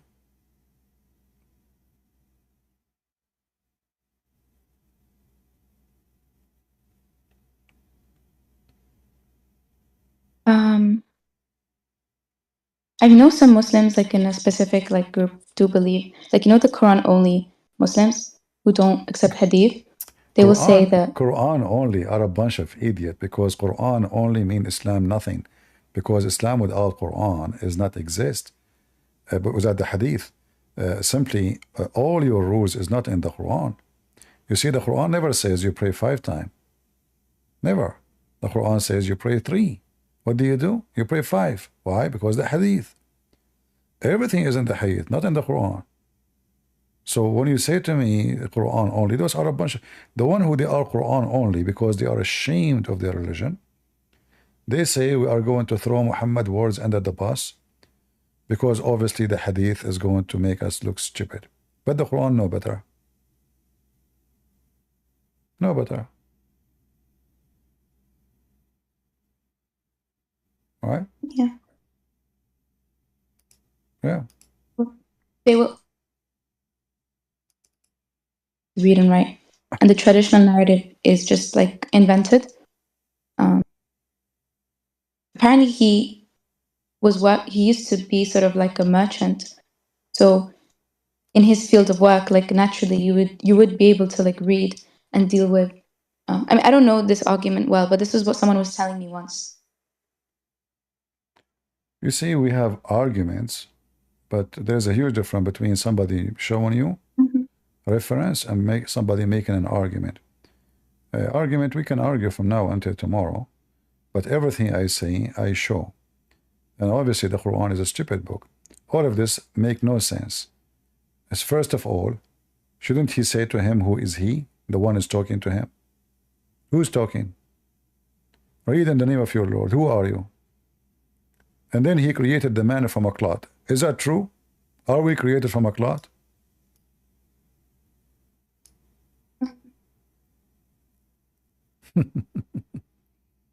Wait. If you go, you will see the Quran is claiming that we are created from the blood clot. And that is additional proof that Muhammad is an idiot. You know, he heard the Arab saying things, he take it as it is, he put it in the Quran. So in chapter 23, verse number 14, it says we made the nutfa into a clot, which is what? Which is a piece of dead blood. Who is the idiot who want to believe that God, he created us from a semen, and that semen became dead blood, and then did the blood grow and became a baby? In fact, once I went vacation, I cut my finger, sorry, not my finger. I left some semen on the kitchen counter. Don't tell me why it's there. It reached there, it's in this penis. And then I came back after a few months. I went vacation. I found a baby on the counter, and he was saying, wah, wah, wah. I said, what the heck? A baby in my sink? And he was taking shower. Why?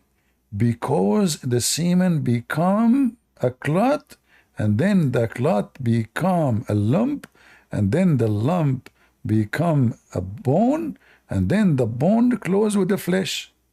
And this is how Allah created the baby. Hold on. We have a doctor. He is going to join us. First of all, I am a doctor. I'm going to get you bathed. As an example, my mother, when she gave birth to me, she told me that I used to be a nutfa. Okay. And then I became a dead blood. And since then, he never changed, Naik, right? Shame on you. I'm not blood no more. And I think I am not dead and I'm not blood. Well, you are dead and blood, and look what stupid you are. How the nutfa, how the sperm become a blood, man? And how the blood is dead is going to be it's a dead blood. It was a dead blood and Allah resurrected.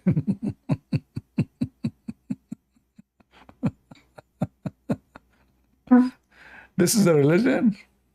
Must be true religion.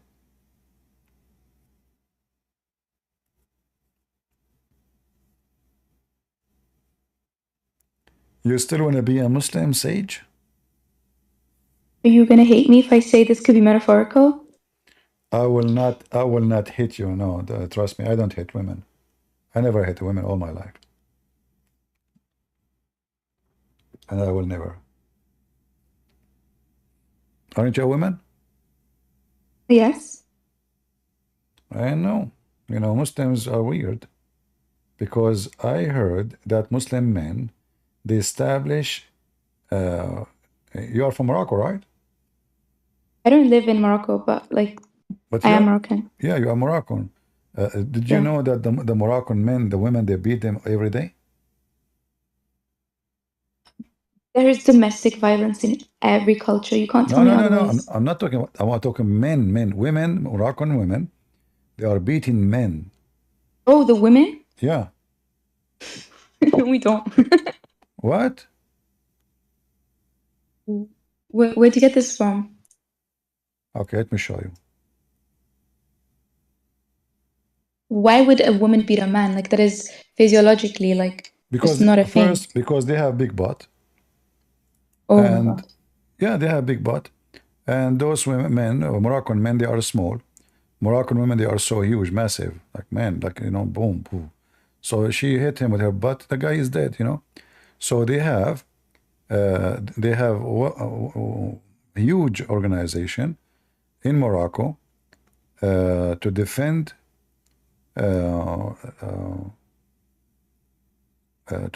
men from domestic violence against men. Let me show you. Actually, there's tons. Let me. All right. This is their page. You can join them if you want. They have Facebook. They have offices. They have, you know. You Moroccan women are something, huh? Yeah. See, it says الجمعية المغربية للدفاع عن حقوق الرجال ضد العنف النسوي. You see it? And do you see the sign? You see the sign? They are striking in the street. You see it? Yeah. Yeah. Yeah. Moroccan Association for Defending the Rights of Men Victims of Feminist Violence. Feminist violence? I'm not sure if that will affect your future to get married. After now, people, they knew what Moroccan women are. I'm not sure how many men they will ask for your hand, Sage. Did you beat? Don't slander us. I've never heard of this. Do you beat women? Did you beat any men? You know, lately? No, but we what I like about Moroccan women is actually we don't have the same like Arabian kind of like submissiveness of like, oh yeah, allow your man to hit you. It's less pronounced in North Africa, but no, we don't hit men. What are you talking about? I mean, they are talking about tens of thousands of people get hit every year by women. Serious injury, like, you know, How is that possible? Like how like a man is stronger than a woman physically. Go right now, search it. You know, I'm showing you now. and they are striking. They are even they send letter to the king asking him for the for protection. You know, this is the Independent. Let me post a link for you. The Independent, you know, very famous newspaper, and in Arabic you can open it and read it. And you know, it says thousands of Moroccan men searching for refuge and asylum against women violence. Oh my God. Yeah, yeah. Oh, that's so sad. I didn't know about this. Right. How many times your mom she beat your dad? Be honest with me. No, like never ever. This is weird. Yeah. No, not weird. In Morocco, not weird. It's normal thing. You know, this is the right thing to happen, actually. Yeah. Moroccan Association for Defending the Rights of No, Men this Victims is. of I mean, do I Feminist sound like someone who would Violence. hit a man? And here in Arabic, in the picture, it says, do you see it? It says, آلاف الرجال المغاربة يبحثون عن ملاذ يحميهم من العنف الأسري. You see it? Thousands of Moroccan men searching for refuge as a place like where they can hide to protect themselves from the violence of family violence of women. All right, and mostly they suffer badly from being kicked out of their houses, and they are seeking the protection of human right to defend them.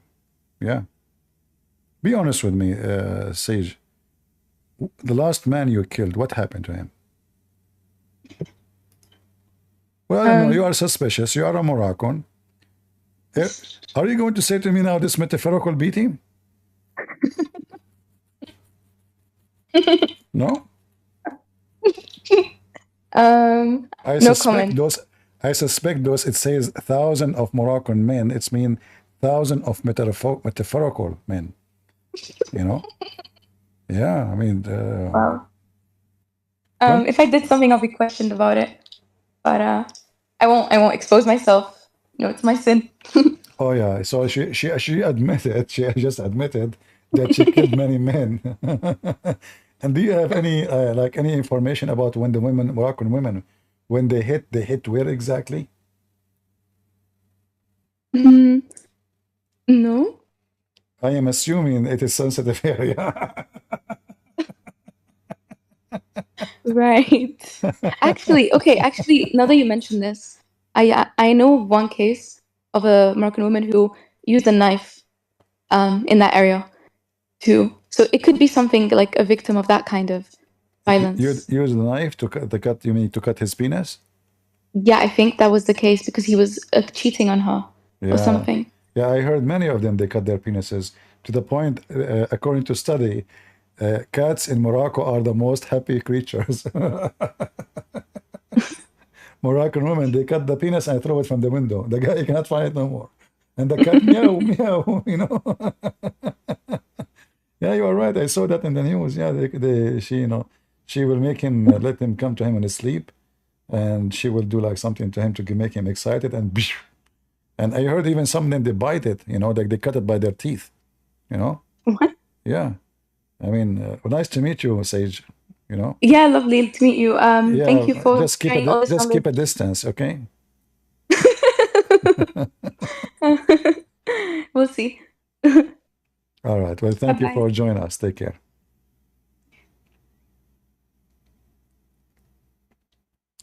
You again, Allah the Greater. Just get out of here. I don't have time for kids. Allah the Greater. Oh boy. Did you have a good time, guys? I noticed that you guys have a lot of text in the chat, but when we finish, no comments. Few comments. And nobody share. I mean, we make videos are priceless. You people like, you know, we are giving you full study, a lot of information. We show a reference. We are trying not to waste your time, even though we make you laugh. But you guys are not supporting what we do. All what we asking you, just leave a comment, share the link, download the video. Sadly, nobody care. That's why we have little number.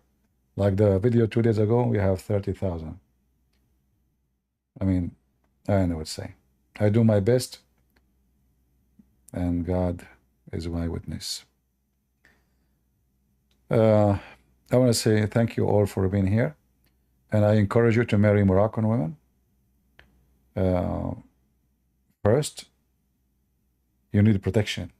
So one hand, like one, like it's like you, it's like a good deal, a bodyguard, and you will become the wife in the house.